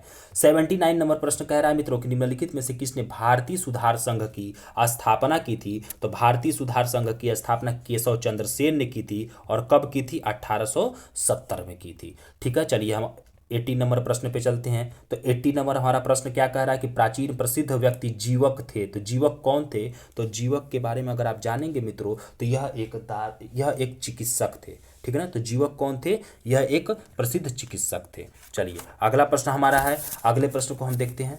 चलिए 81 नंबर प्रश्न हमारा क्या कह रहा है मित्रों, एक मिनट थोड़ा सा हम जूम कर लेते हैं। 81 नंबर प्रश्न हमारा कह रहा है मित्रों कि किस भारतीय नेता को अंग्रेजों द्वारा भारतीय अशांति का जनक कहा गया था? तो याद रखिएगा मित्रों, यह गंगाधर तिलक जी को भारतीय अशांति का जनक कहा गया था। और किसने कहा था, किस अंग्रेज अधिकारी ने? तो वेरेंटाइन सिरोल ने कहा था। किसने कहा था? वेरेंटाइन सिरोल ने। और याद रखिएगा, बाल गंगाधर तिलक जी का एक उद्धृत है वक्तव्य है कि स्वराज मेरा जन्मसिद्ध अधिकार है और मैं इसे लेकर के ही रहूंगा। चलिए ये दो चीजें, इनसे रिलेटेड आपसे प्रश्न बन सकता है। चलिए 82 नंबर प्रश्न चलते हैं। वो कह रहा है कि निम्नलिखित में से किसने भारत में प्रसिद्ध भूदान आंदोलन शुरू किया था? तो भूदान आंदोलन आचार्य विनोबा भावे जी के द्वारा शुरू किया गया था। इसमें भूमियों को दान दिया जाता था। चलिए अब 83 नंबर प्रश्न चलिए देखते हैं क्या कह रहा है मित्रों कि फ्रेंच ईस्ट इंडिया कंपनी का गठन किस वर्ष गठित किया गया था? तो इसका फ्रेंच ईस्ट इंडिया कंपनी का गठन, मतलब कि फ्रांसीसी कंपनी का गठन वर्ष 1664 में मंत्री वहां के एक थे कोलबर्ट, उनके द्वारा किया गया था। एक सरकारी कंपनी थी, ठीक है। आपने देखा होगा पुर्तगाली 1498 में भारत आए, और फिर अंग्रेज कंपनी आपका बन गई थी 1600 में, और आपका उसी के क्रम में फ्रेंच ईस्ट इंडिया कंपनी 1664 में बनी थी, मंत्री जो वहाँ के कोलबर्ट थे उनकी सहायता से, ठीक है। और एक सरकारी कंपनी थी। चलिए 84 नंबर प्रश्न पे चलते हैं। तो 84 नंबर प्रश्न हमारा क्या कह रहा है मित्रों कि निम्नलिखित में से कौन सी घटना बुद्ध के जीवन से संबंधित स्थलों में से नहीं है, मतलब कि जो बुद्ध से रिलेटेड नहीं है? तो अगर आप देखेंगे तो बुद्ध का जन्म जो कुशीनगर दिया है सबसे पहले गलत दे दिया है, तो बुद्ध का जन्म आप गलत दे दिया है। चलिए अब हम आगे देख लेते हैं। ज्ञानोदय अगर देखें तो ज्ञानोदय बोध गया दिया है, ठीक है ना। अच्छा चलिए ये सही है। प्रथम उपदेश सारनाथ में इन्होंने दिया था, ऋषिपत्तनम में, ठीक है। और मृत्यु लुम्बिनी, तो याद रखिएगा कि लुम्बिनी और ये कुशीनगर को आप बदल लेंगे, ठीक है ना, बस हो गया। चलिए अब हम आगे चलते हैं, बाकी आप बुद्ध से रिलेटेड चीज़ों को पढ़ लीजिएगा। 85 नंबर प्रश्न क्या कह रहा है कि 16 अक्टूबर 1905 को कौन सी ऐतिहासिक घटना घटित हुई थी? तो ये मित्रों बंगाल विभाजन हुआ था। क्या हुआ था? बंगाल विभाजन। चलिए ठीक है, तो बंगाल विभाजन कब हुआ था? 16 अक्टूबर 1905 को। और किसने किया था? तो लॉर्ड कर्जन के द्वारा, याद रखिएगा। अच्छा, सविनय अवज्ञा आंदोलन की शुरुआत 1930, वही जब नमक कानून को तोड़ते हैं गांधी जी, वहीं से शुरू होता है। और असहयोग आंदोलन आपको मैंने पीछे बता चुका है कि 1 अगस्त 1920 को इसकी शुरुआत हुई थी और 5 फरवरी 1922 को असहयोग आंदोलन बंद कर दिया गया था, ठीक है ना, चौरी चौरा कांड के बाद। चलिए 86 नंबर प्रश्न कह रहा है कि मॉन्टेग्यू चेम्सफोर्ड का वर्ष 1917 का प्रस्ताव संबंधित था। तो मॉन्टेग्यू चेम्सफोर्ड का प्रस्ताव जो आया था 1917 में, वह संवैधानिक सुधारों से संबंधित था, ठीक है ना। तो याद रखिएगा किससे संबंधित था? संवैधानिक सुधारों से। मॉन्टेग्यू भारत सचिव थे और चेम्सफोर्ड इसमें कौन थे? उस भारत के वायसराय हुआ करते थे। चलिए अगला प्रश्न हमारा कह रहा है मित्रों, 87 नंबर प्रश्न हमारा है कि भारतीय राष्ट्रीय आंदोलन के निम्नलिखित क्रांतिकारियों में से किसने कहा था 1857 का विद्रोह पहला स्वतंत्रता संग्राम था? तो यह किसने कहा था? तो यह विनायक दामोदर सावरकर जी ने कहा था।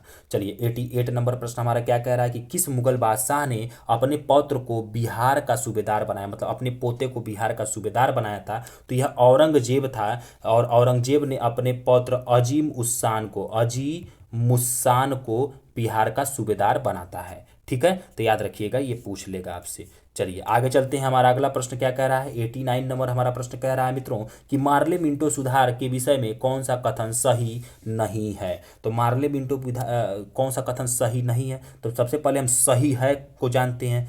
1909 में प्रस्तुत किया गया, बिल्कुल सही है। अच्छा, आगे कह रहा है कि जब यह बिल पारित किया गया उस समय सर जॉन मार्ले भारत का गवर्नर जनरल था। तो ये गलत है, ठीक है, क्योंकि आप देखेंगे कि मार्ले जो था वो भारत का सचिव था और मिंटो जो था वो भारत का वायसराय था, ठीक है। तो यही गलत है, ठीक है। अच्छा, तीसरा, इसने सांप्रदायिक प्रतिनिधित्व का प्रावधान किया, बिल्कुल सही है। और डी कह रहा है कि इस सुधार ने केंद्र और प्रांतीय दोनों विधान परिषदों के आकार में वृद्धि की, बिल्कुल सही बात की गई है। चलिए अब हम अपने अगले प्रश्न पे चलते हैं, 90 नंबर प्रश्न पे। तो 90 नंबर हमारा प्रश्न क्या कह रहा है कि भारतीय स्वतंत्रता संग्राम के दौरान घटित हुई निम्नलिखित घटनाओं का कालानुक्रम क्या है? तो कालानुक्रम अगर हमें देखना होगा मित्रों तो आप देखेंगे, चलिए हम देख लेते हैं कालानुक्रम थोड़ा सा अच्छे से।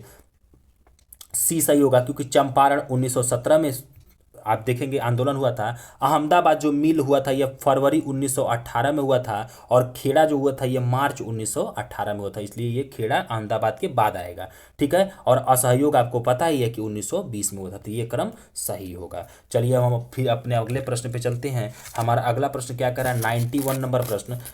चलिए 91 नंबर प्रश्न को हम मित्रों देखते हैं। तो 91 नंबर प्रश्न कह रहा है कि निम्नलिखित में से कौन असेंबली बम कांड में शामिल था? तो जब बम कांड हुआ था उस असेंबली में कौन कौन इसमें से शामिल था? तो भगत सिंह और बटुकेश्वर दत्त, तो ये दोनों लोग क्या थे? उस असेंबली में शामिल थे। और 8 अप्रैल 1929 को इन्होंने असेंबली में बम फेंका था और जिसके लिए इनको फांसी हो गई थी बाद में, ठीक है। चलिए हमारा अगला प्रश्न है मित्रों कि 92 नंबर की अमुक्त माल्यद नामक महाकाव्य की रचना किसने की थी? तो अमुक्त माल्यद महाकाव्य की रचना आपको पता है कि कृष्णदेवराय जी ने किया था। और ये अष्टदिग्गज इनके दरबार में रहा करते थे और विजयनगर साम्राज्य के सबसे प्रतापी राजा हुआ करते थे। चलिए अगला प्रश्न 93 नंबर प्रश्न को हम लोग देखते हैं कि थियोसोफिकल सोसाइटी की स्थापना की गई थी, किसके द्वारा की गई थी? तो आप देखेंगे मैडम ब्लावात्स्की और कर्नल अलकाट के द्वारा 1875 ईस्वी में थियोसोफिकल सोसाइटी की स्थापना की गई थी।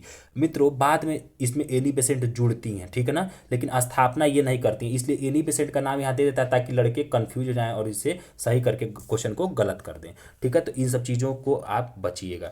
चलिए अगला प्रश्न है जो कि 94 नंबर प्रश्न क्या कह रहा है कि 1857 के विद्रोह के दमन के बाद ब्रिटिश सरकार द्वारा भारतीय सेना के पुनर्गठन के लिए किस आयोग का गठन किया गया था? ये पीला आयोग। आप जानते ही होंगे मित्रों, जब आप बुक को पढ़े होंगे तो आप देखे होंगे कि जब 1857 की क्रांति को दबा दिया गया तो पील आयोग कमीशन का गठन किया गया और इसमें गोरखा और पंजाबियों को ज़्यादा से ज़्यादा अब सैनिकों में भर्ती कराया जाने लगा। अब उत्तर भारत के ब्राह्मणों को सेना में भर्ती नहीं करने लगा गया। क्योंकि इन लोगों के द्वारा जो विद्रोह हुआ था इसके अंग्रेज क्या हुए थे, डर गए थे थोड़ा सा, ठीक है। और इसमें अब क्या किया उन्होंने, भारतीय सैनिकों की संख्या को भी कहीं ना कहीं थोड़ा सा घटा दिया, ठीक है, ताकि इनका वर्चस्व न रहे। चलिए 95 नंबर प्रश्न क्या कह रहा है कि दक्षिण अफ्रीका में अपने लंबे प्रवास के बाद महात्मा गांधी भारत वापस आए। तो महात्मा गांधी कब आए? 9 जनवरी 1915 को आए और इसी के उपलक्ष्य में भारत में 9 जनवरी को हर साल प्रवासी भारतीय दिवस मनाया जाता है। याद रखिएगा, प्रवासी भारतीय दिवस मनाया जाता है। चलिए 96 नंबर प्रश्न क्या कह रहा है मित्रों, निम्नलिखित में से किस सिख गुरु ने आदि ग्रंथ का संकलन किया? तो आदि ग्रंथ को ही हम लोग क्या बोलते हैं, गुरु ग्रंथ साहिब भी बोलते हैं। याद रखिएगा, ये अलग नहीं है। तो आदि ग्रंथ को गुरु ग्रंथ साहिब बोलते हैं और इसका संकलन अर्जुन देव ने, गुरु अर्जुन देव ने किया था। और याद रखिएगा मित्रों कि यहाँ से तो प्रश्न हो गया। अब आगे गुरु तेग बहादुर की हत्या औरंगजेब करवाता है। क्यों? क्योंकि यह इस्लाम धर्म को कबूल नहीं करते हैं, इसलिए, ठीक है। तो ये आपसे पूछा जाता है, इसलिए मैंने आपको यहाँ पे बता दिया। और गुरु गोविंद सिंह सिखों के 10वें गुरु, जो कि सबसे अंतिम गुरु थे, और गुरु नानक सबसे पहले थे, ठीक है। ये तो आपको पता ही होगा। 97 नंबर प्रश्न को अब हम लोग थोड़ा सा मित्रों देख लेते हैं। 1 मिनट, 97, 1 मिनट थोड़ा सा। 97 नंबर प्रश्न क्या करा कि निम्नलिखित में से किस नेता को गांधी जी ने अपना राजनीतिक गुरु माना था? तो यह गोपाल कृष्ण गोखले, जो कि गांधी जी के क्या थे, राजनीतिक गुरु थे, ठीक है ना मित्रों। चलिए आगे चलते हैं। 98 नंबर प्रश्न क्या कह रहा है हमारा कि वर्नाकुलर प्रेस एक्ट पारित किया गया था। तो वर्नाकुलर प्रेस एक्ट मित्रों 1878 में लॉर्ड लीटन के द्वारा पारित किया गया और बाद में जब रिपन आता है, कौन रिपन आता है, तो इसे निरस्त कर देता है, कैंसिल कर देता है, ठीक है। तो ये याद रखिएगा। चलिए अगला प्रश्न है जो कि 99 नंबर है और ये की स्टेटमेंट दिया गया है। चलिए देखते हैं कि कांग्रेस पतन के लिए लड़खड़ा रही है और जब तक मैं भारत में हूँ मेरी एक सबसे बड़ी अभिलाषा इसके शांतिपूर्ण विघटन में सहयोग करना है। यह कथन किसने कहा था? तो यह कथन किसने कहा था? तो लॉर्ड कर्जन ने कहा था। चलिए 100 नंबर प्रश्न पे अगर हम चलते हैं तो देखते हैं हमारा 100 नंबर प्रश्न क्या कह रहा है कि रॉलेट एक्ट पारित किया गया था। तो रॉलेट एक्ट पारित किया गया था तो यह सेडिशन कमेटी की सिफारिशों के आधार पर किया गया था। चलिए अब हमारा 101 नंबर जो प्रश्न है वो क्या कह रहा है, चलिए देख लेते हैं।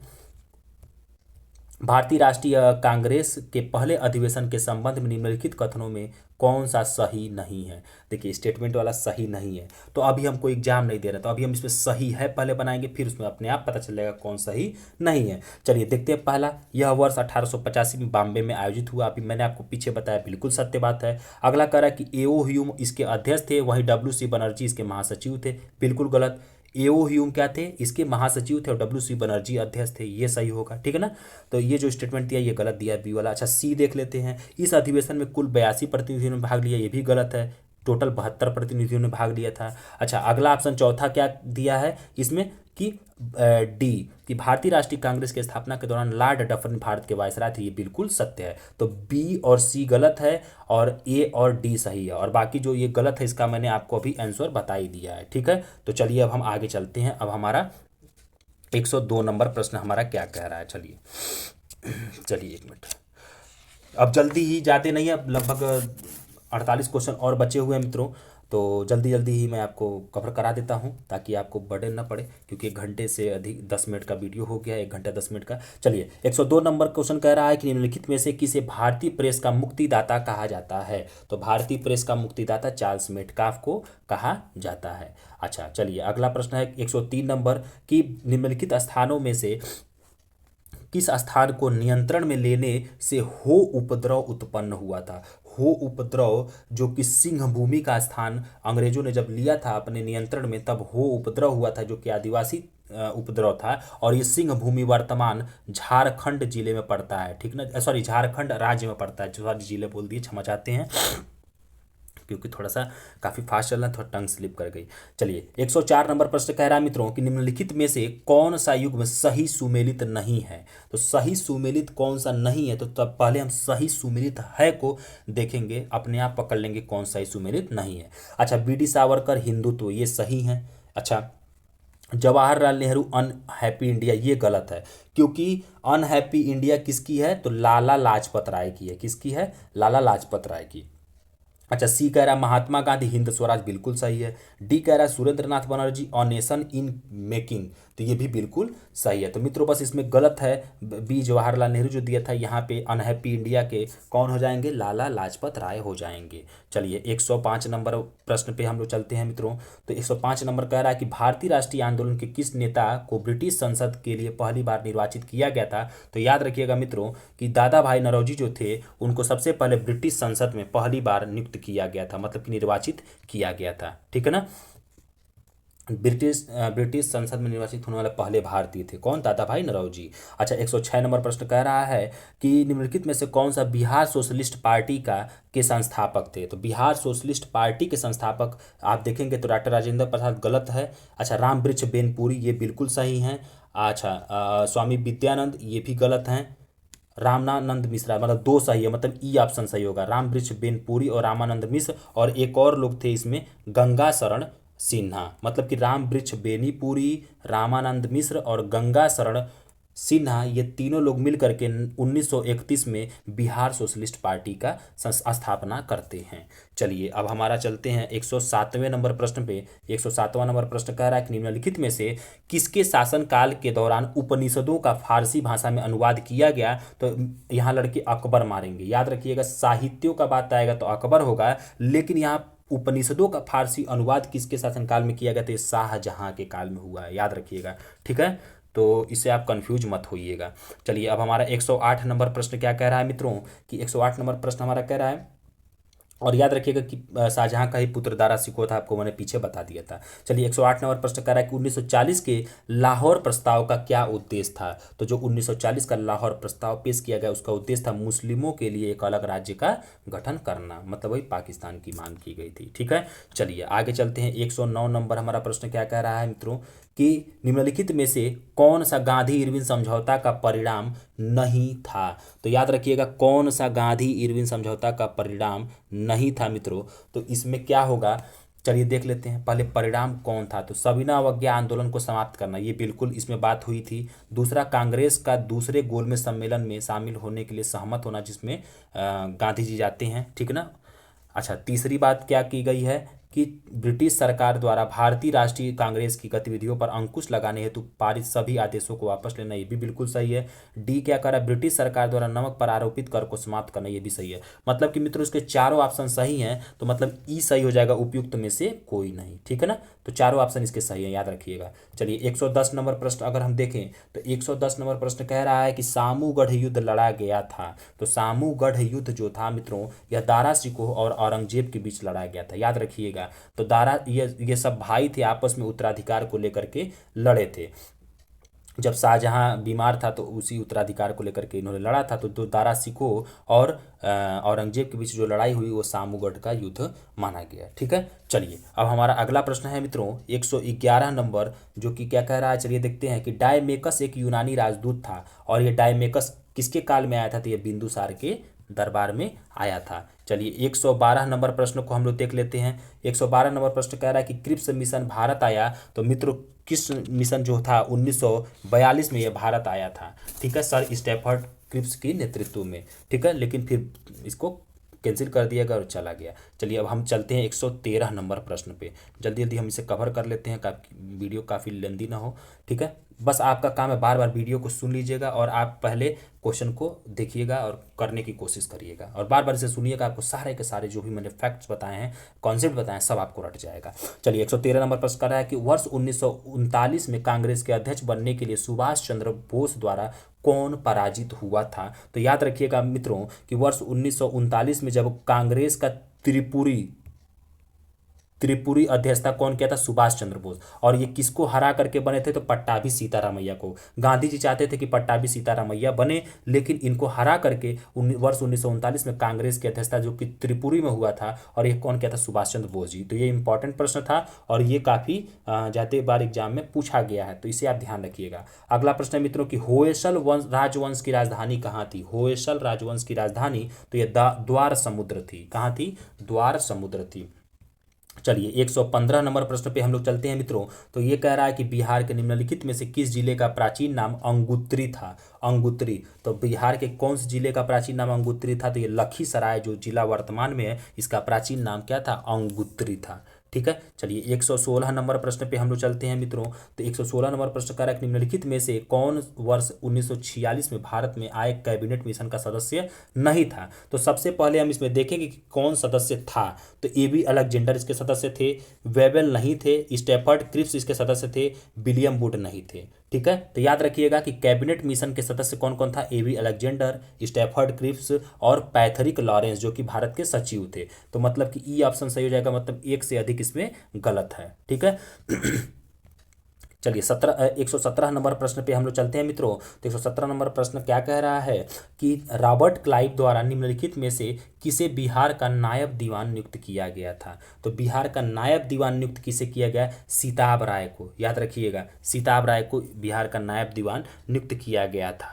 ठीक है। चलिए अगला प्रश्न है जो कि 118 नंबर प्रश्न है कि वर्ष 1832-33 में भूमिज विद्रोह का नेतृत्व किसने किया था? तो गंगा नारायण सिंह जी ने भूमिज विद्रोह का नेतृत्व किया था। चलिए 119 नंबर प्रश्न को हम लोग देखते हैं मित्रों। तो 119 नंबर प्रश्न कह रहा है निम्नलिखित में से कौन, एक मिनट, निम्नलिखित में से कौन से पारिस्थितिकी निम्नलिखित में से कौन पारिस्थितिकी अनुक्रमण की प्रावस्था है? तो याद रखिएगा मित्रों, पारिस्थितिकी अनुक्रमण, सबसे पहले तो हम ये जानेंगे कि पारिस्थितिकी अनुक्रमण क्या होता है। जब कुछ वनस्पतियां और कुछ जंतु जब एक जगह रह रहे होते हैं और धीरे धीरे वो लुप्त हो जाते हैं, उनकी जगह दूसरे वनस्पति और जंतु ले लेते हैं, तो इसी क्रम को पारिस्थितिकी अनुक्रमण की प्रावस्था बोलते हैं। अच्छा, इसमें कौन कौन इसकी प्रावस्था में शामिल होंगे, इसमें पूछा है क्वेश्चन में। तो ये जो आपका ये जैसे देखिए आस्थापन, ये सही है। न्यूडेशन जो है ये गलत हो जाएगा। स्पर्धा ये भी सही होगा। स्थिरीकरण ये 3 सही होगा। ठीक है ना। और आपको मैंने बताया कि पारिस्थितिकी अनुक्रमण क्या होता है, ये भी आप जान गए। चलिए 120 नंबर प्रश्न क्या कह रहा है मित्रों कि बिहार के निम्नलिखित महिला स्वतंत्रता सेनानियों में से किसने भगत सिंह को दिए गए मृत्युदंड के विरुद्ध आवाज उठाने के लिए लोगों को संगठित किया था? तो यह कुसुम कुमारी देवी जी थी। ठीक है ना। चलिए अगला प्रश्न जो कि 121 नंबर है, राधा स्वामी मत का संस्थापक कौन था? तो राधा स्वामी मत का संस्थापक तुलसी राम था। चलिए ठीक है। चलिए आगे चलते हैं। 122 नंबर प्रश्न कि भारत के निम्नलिखित में से, सॉरी दोस्तों पीछे मैंने तुलसी राम था बोल दिया है क्योंकि वो कितने भी तो हम लोग से बड़े हैं तो हम लोग रिस्पेक्ट करना चाहिए हमें। तो राधा स्वामी मत के संस्थापक तुलसी राम जी थे। ठीक है।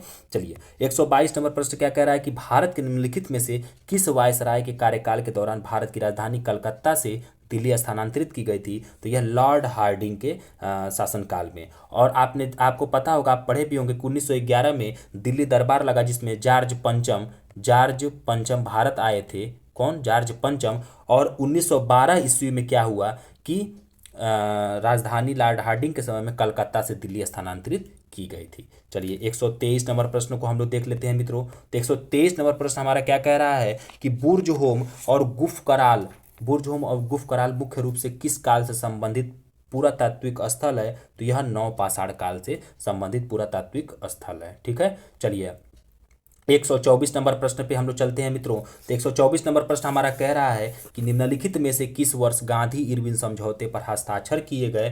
तो यह 1931 में गांधी इरविन समझौते पर हस्ताक्षर किए जाते हैं। और इसी गांधी इरविन समझौते के बाद से कांग्रेस मतलब कि गांधी जी क्या करते हैं? द्वितीय गोलमेज सम्मेलन में जाने के लिए सहमति देते हैं। ठीक है अपनी।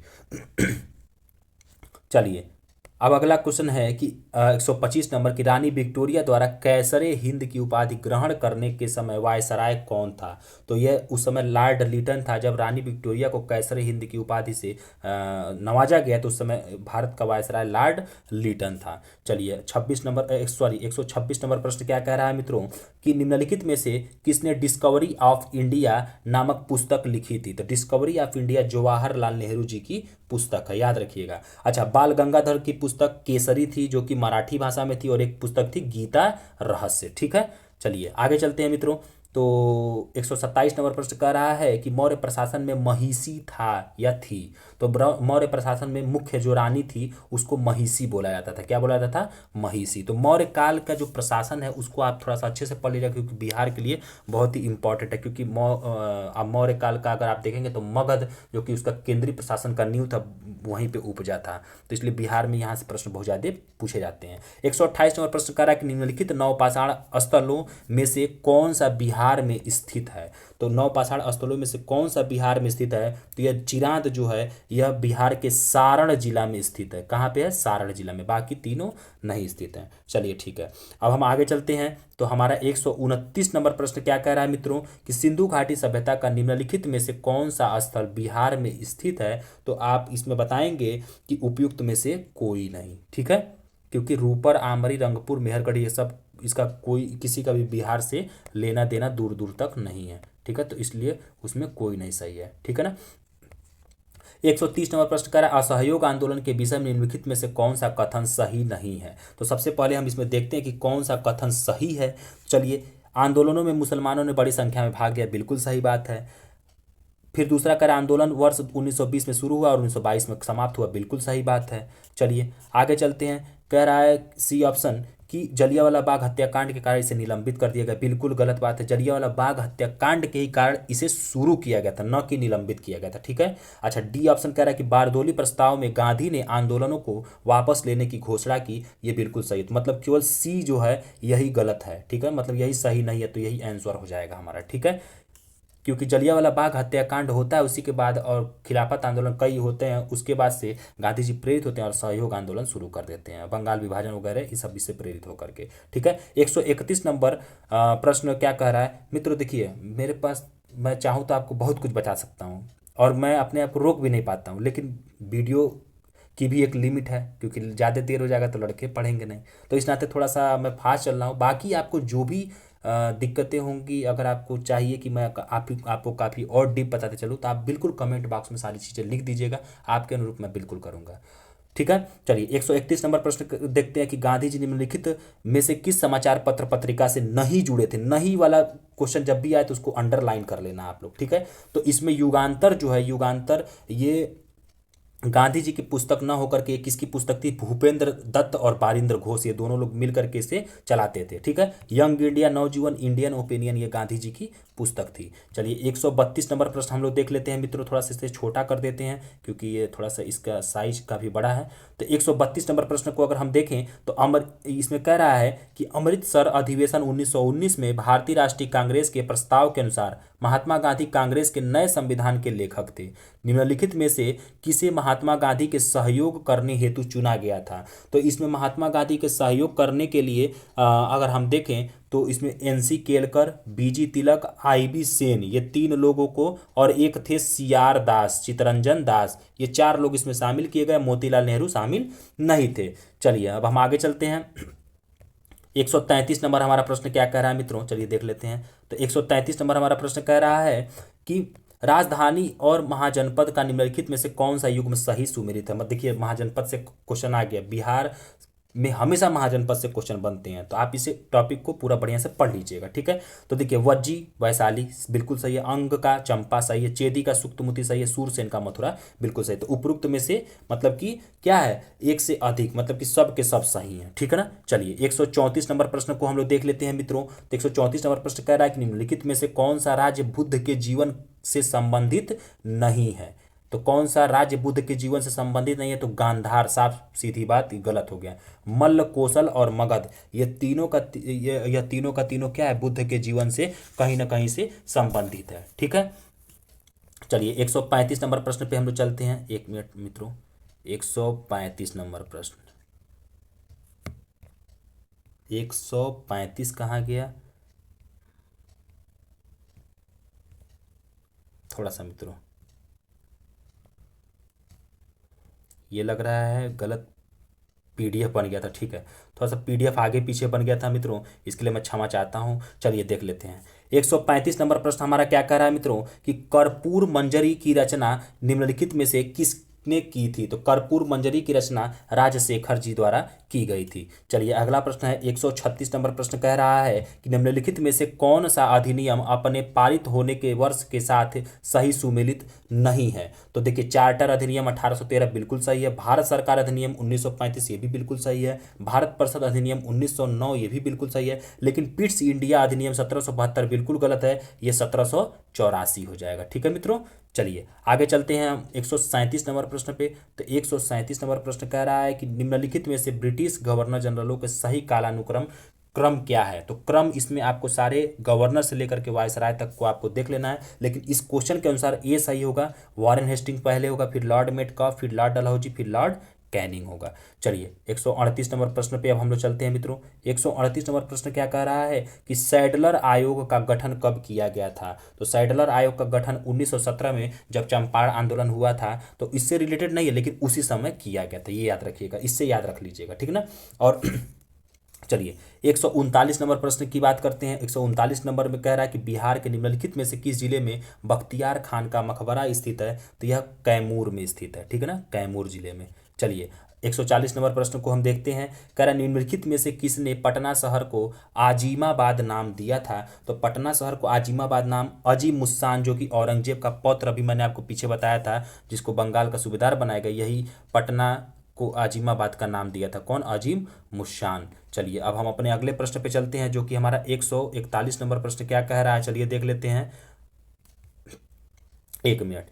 141 नंबर प्रश्न हमारा कह रहा है निम्नलिखित में से किस मुगल सम्राट द्वारा कश्मीर के शासक यूसुफ शाह चक को बिहार में निर्वासित किया गया था? तो यह अकबर के द्वारा है। चलिए अगला प्रश्न हमारा क्या कह रहा है मित्रों, 142 नंबर के निम्नलिखित में से कौन मुजफ्फरपुर षड्यंत्र कांड से जुड़ा था? तो याद रखिएगा, मुजफ्फरपुर षड्यंत्र कांड आज आपको एकदम डीपली बता दे रहा हूं कि कौन कौन जुड़ा था और कब हुआ, ठीक है, इसे आप याद रखिएगा, मोस्ट इंपॉर्टेंट है। 1908 में हुआ था, और इसमें मित्रों खुदीराम बोस और प्रफुल्ल चाकी, ये दो लोग जो थे, ये मुजफ्फरपुर षड्यंत्र कांड में जुड़े हुए थे, और ये 1908 में हुआ था। और उस समय एक मजिस्ट्रेट हुआ करते थे किंग्स कोर्ट, उनकी हत्या के लिए ये मुजफ्फरपुर षड्यंत्र कांड जाना जाता है। चलिए अगला प्रश्न है कि 143 नंबर की निम्नलिखित में से किस क्षेत्र में अस्थाई बंदोबस्त की शुरुआत की गई थी? तो मित्रों याद रखिएगा कि 1793 का जो कार्नवालिस ने अस्थाई बंदोबस्त लाया था, वही बंगाल में शुरुआत की गई थी। बंगाल के साथ साथ और भी जगह, बंगाल, बिहार, उड़ीसा और यूपी के बनारस और उत्तर कर्नाटक के जिलों में शुरुआत इसकी की गई थी, ठीक है। चलिए आगे कह रहा है 144 नंबर प्रश्न की सरफरोशी की तमन्ना अब हमारे दिल में है कविता को पहली बार निम्नलिखित में से किसने गाया था? अगर आपसे गाया पूछे तो राम प्रसाद बिस्मिल को टिक करेंगे, और अगर आपसे पूछे इस कविता को किसने लिखा है, तो बिस्मिल अजीमाबादी ने 1921 में लिखा था, और ये पटना के थे, तो ये आपसे बिहार में बन सकता है। तो याद रखिएगा, आपसे पूछेगा कि सरफरोशी की तमन्ना अब हमारे दिल में है, इस कविता को किसने गाया? तो राम प्रसाद बिस्मिल। और लिखा किसने? तो पटना के जो ये बिस्मिल अजीमाबादी थे, इन्होंने 1921 में लिखा था। तो याद रखिएगा दोनों में अंतर है, ठीक है, आपसे कंफ्यूज कर सकता है क्वेश्चन। चलिए अगला प्रश्न है कि 145 निम्नलिखित में से कौन सा राजवंश कन्नौज त्रिकोण का हिस्सा नहीं था? तो अभी ये पीछे क्वेश्चन आया था, तो इसमें देखिए चालुक्य दे दिया, तो चालुक्य नहीं था, मतलब राष्ट्रकूट, गुज्जर और पाल, ये तीन रहेंगे। तो चोल, चेर, चालुक्य, पांड्य कुछ भी देगा तो वो नहीं होंगे, ठीक ना, ये याद रखिएगा आप। चलिए 145 नंबर ये प्रश्न हो गया। अच्छा, पीडीएफ थोड़ा सा गलत हो गया था क्रम, तो पीडीएफ का क्रम हम देख लेते हैं। चलिए यहाँ पे हमारा 146 नंबर जो क्वेश्चन है, 146 नंबर ये आ जाए। चलिए कह रहा है कि मोरक्को के यात्री इब्न बतूता ने भ्रमण किया था, तो आपको पता है कि यह मोहम्मद बिन तुगलक के काल में भ्रमण किया होता है। कौन? Ibn Battuta. और ये मोहम्मद बिन तुगलक ने इसे दिल्ली का काजी नियुक्त करता है। काजी का मतलब हो जाता है न्यायाधीश, नियुक्त कर देता है, ठीक है। और इसकी एक रचना है रेहला, इब्न बतूता की रचना है, बहुत महत्वपूर्ण रचना है रेहला, याद रखिएगा। चलिए 147 नंबर प्रश्न क्या कह रहा है, निम्नलिखित सिख गुरुओं में से किसका जन्म बिहार में हुआ था? तो गुरु गोविंद सिंह जो थे, इनका जन्म कहाँ हुआ था? बिहार में। कब? 1666 में हुआ था, और सिखों के 10वें गुरु व लास्ट थे। और तेग बहादुर को भी मैंने आपको पीछे बताया कि औरंगजेब ने इस्लाम न कबूल करने के लिए इन्हें मरवा दिया था, ठीक है ना। 148 नंबर प्रश्न कह रहा है मित्रों कि वर्ष 1905 में कांग्रेस के बनारस अधिवेशन की अध्यक्षता किसने की थी? तो 1905 के बनारस के कांग्रेस अधिवेशन की अध्यक्षता अगर आप देखें तो यह किसने किया था? गोपाल कृष्ण गोखले। और यही गोपाल कृष्ण गोखले गांधी जी के क्या थे? राजनीतिक गुरु थे। चलिए अगला प्रश्न है 149 नंबर। अब हम बहुत करीब में पहुंच गए हैं। 149 नंबर कह रहा है निम्नलिखित में से कौन सी घटनाएं अपने वर्ष के साथ सही सुमेलित नहीं हैं। तो अगर आप देखेंगे तो चलिए देख लेते हैं। बिहार में ब्रिटिश शासन का विस्तार 1757 सही है। बक्सर का युद्ध गलत है क्योंकि 1764 नहीं 1764 में हुआ था। 65 नहीं 1764 में बक्सर का युद्ध हुआ 22 अक्टूबर 1764 को। अच्छा, बंगाल काश्तकारी अधिनियम 1885 ये भी सही है। और इसी बंगाल काश्तकारी अधिनियम में बिहार के जो काश्तकार थे उनके लिए भी रूल रेगुलेशन दिया गया था। अच्छा, डी जो कांग्रेस का 28वां अधिवेशन ये गलत है, 1910 में नहीं ये 1912 में हुआ था, ठीक है ना। और ये बांकीपुर में हुआ था, तो याद रखिएगा। तो एक बार हम आपको और रिवीजन करा देते हैं इसका। चलिए, बिहार में ब्रिटिश शासन का विस्तार 1757, बक्सर का युद्ध सही होगा क्या 22 अक्टूबर 1764, और बंगाल काश्तकारी अधिनियम 1885 सही है, और कांग्रेस का 28वां अधिवेशन जो कि 1912 का बांकीपुर अधिवेशन था ये सही होगा, ठीक है। और 1924 में जो बेलगांव का अधिवेशन की अध्यक्षता गांधी जी के थे वो 39वां होगा कांग्रेस का अधिवेशन, इतना याद आप रखिएगा। चलिए, अब हम सबसे अंतिम प्रश्न पे चलते हैं। चेरो विद्रोह हुआ, चेरो विद्रोह कहाँ हुआ था? तो सरदार भूषण सिंह के नेतृत्व में। तो चेरो विद्रोह किसके नेतृत्व में हुआ था? सरदार भूषण सिंह के नेतृत्व में। तो मित्रों, यहाँ पे हमारा दृष्टि आईएएस का बीपीएस 67 बीपीएससी का पहला टेस्ट सीरीज जो कि 150 क्वेश्चनों का था, और इसमें पूरा का पूरा प्रश्न इतिहास, मॉडर्न, एंशियंट, मिडावल और मॉडर्न से रिलेटेड था, ख़त्म हुआ। और हम उम्मीद करते हैं, मैं उम्मीद करता हूं कि आप लोगों को काफ़ी अच्छे से मैं समझा पाया हूँगा और काफ़ी डीप आपको जानकारी दे पाया हूँगा। तो मित्रों याद आप अगर आपको अच्छा लगे तो प्लीज़ कमेंट बॉक्स में बिल्कुल बताइएगा कि कैसा लगा ये मेरा एक प्रयास, नया प्रयास। और मैं आपको दृष्टि और जीएस वर्ड और भी कोई कोचिंग मिल जाएगा तो उससे भी जो बड़ी कोचिंग होगी उससे रिलेटेड जितने भी टेस्ट सीरीज है मैं आपको स्टेप बाय स्टेप कराऊंगा। आप बस प्लेलिस्ट में जाइएगा मेरे चैनल पे और आराम से जा करके देखिएगा, 2-3 बार इसे फास्ट स्पीड में देख जाइएगा, आपको पूरा का पूरा प्रश्न तैयार हो जाएगा और आपका इस बार आपको कोई भी एसडीएम बनने से नहीं रोक पाएगा। मित्रों, यूके पीसीएस, उत्तराखंड पीसीएस के लिए मैं टेस्ट सीरीज खुद बना रहा हूँ क्योंकि कोई भी कोचिंग उसके लिए वर्क नहीं कर रही है, तो इस नाते और वो भी इसी तरीके से मैं आपको बताऊंगा। तो उसके लिए भी मैं बहुत जल्द ही आपके लिए उसका प्रोग्राम बता दूंगा। जितने भी लोग उत्तराखंड पीसीएस से रिलेटेड मतलब कि फॉर्म डाले हैं तो वो भी आकर के तब तक प्लेलिस्ट में जो फ्री में पढ़ा है उसे पढ़ें, बाकी जो होगा मैं आपको बताऊंगा। बाकी आपको क्या ज़रूरत है क्या नहीं ज़रूरत है आप बिल्कुल कमेंट बॉक्स में बताइए, और मैं आपके लिए प्लीज़ बहुत मेहनत करता हूँ, तो इसलिए हाथ जोड़ करके विनती करता हूँ मित्रों कि अगर कोई गलती होगी तो क्षमा करिएगा। थोड़ा सा मेरे पास बस स्क्रीन बड़ा नहीं है जिसकी वजह से मैं लिख करके नहीं बता पाता हूँ, इसके लिए मैं क्षमा चाहता हूँ। जल्द से जल्द मैं कोशिश करूँगा कि एक बड़ा स्क्रीन खरीद पाऊँ, क्योंकि मैं भी एक स्टूडेंट हूँ और मनी प्रॉब्लम थोड़ा सा होती है, ठीक है। तो इसलिए आप लोगों से हम्बली रिक्वेस्ट है कि आप लोग मेरे उत्साह को बनाए रखिए और आप ही लोग मेरे एनर्जी बूस्टर हैं। तो अच्छा लगे तो प्लीज़ मेरे वीडियो को लाइक करिए, सब्सक्राइब करिए एंड शेयर करिए, और जल्द ही मैं आपको दूसरा टेस्ट सीरीज दृष्टि का अवेलेबल कराऊंगा 67 बीपीएससी से रिलेटेड, ठीक है। तो ओके मित्रों, यहीं पे हम वीडियो को समाप्त करते हैं।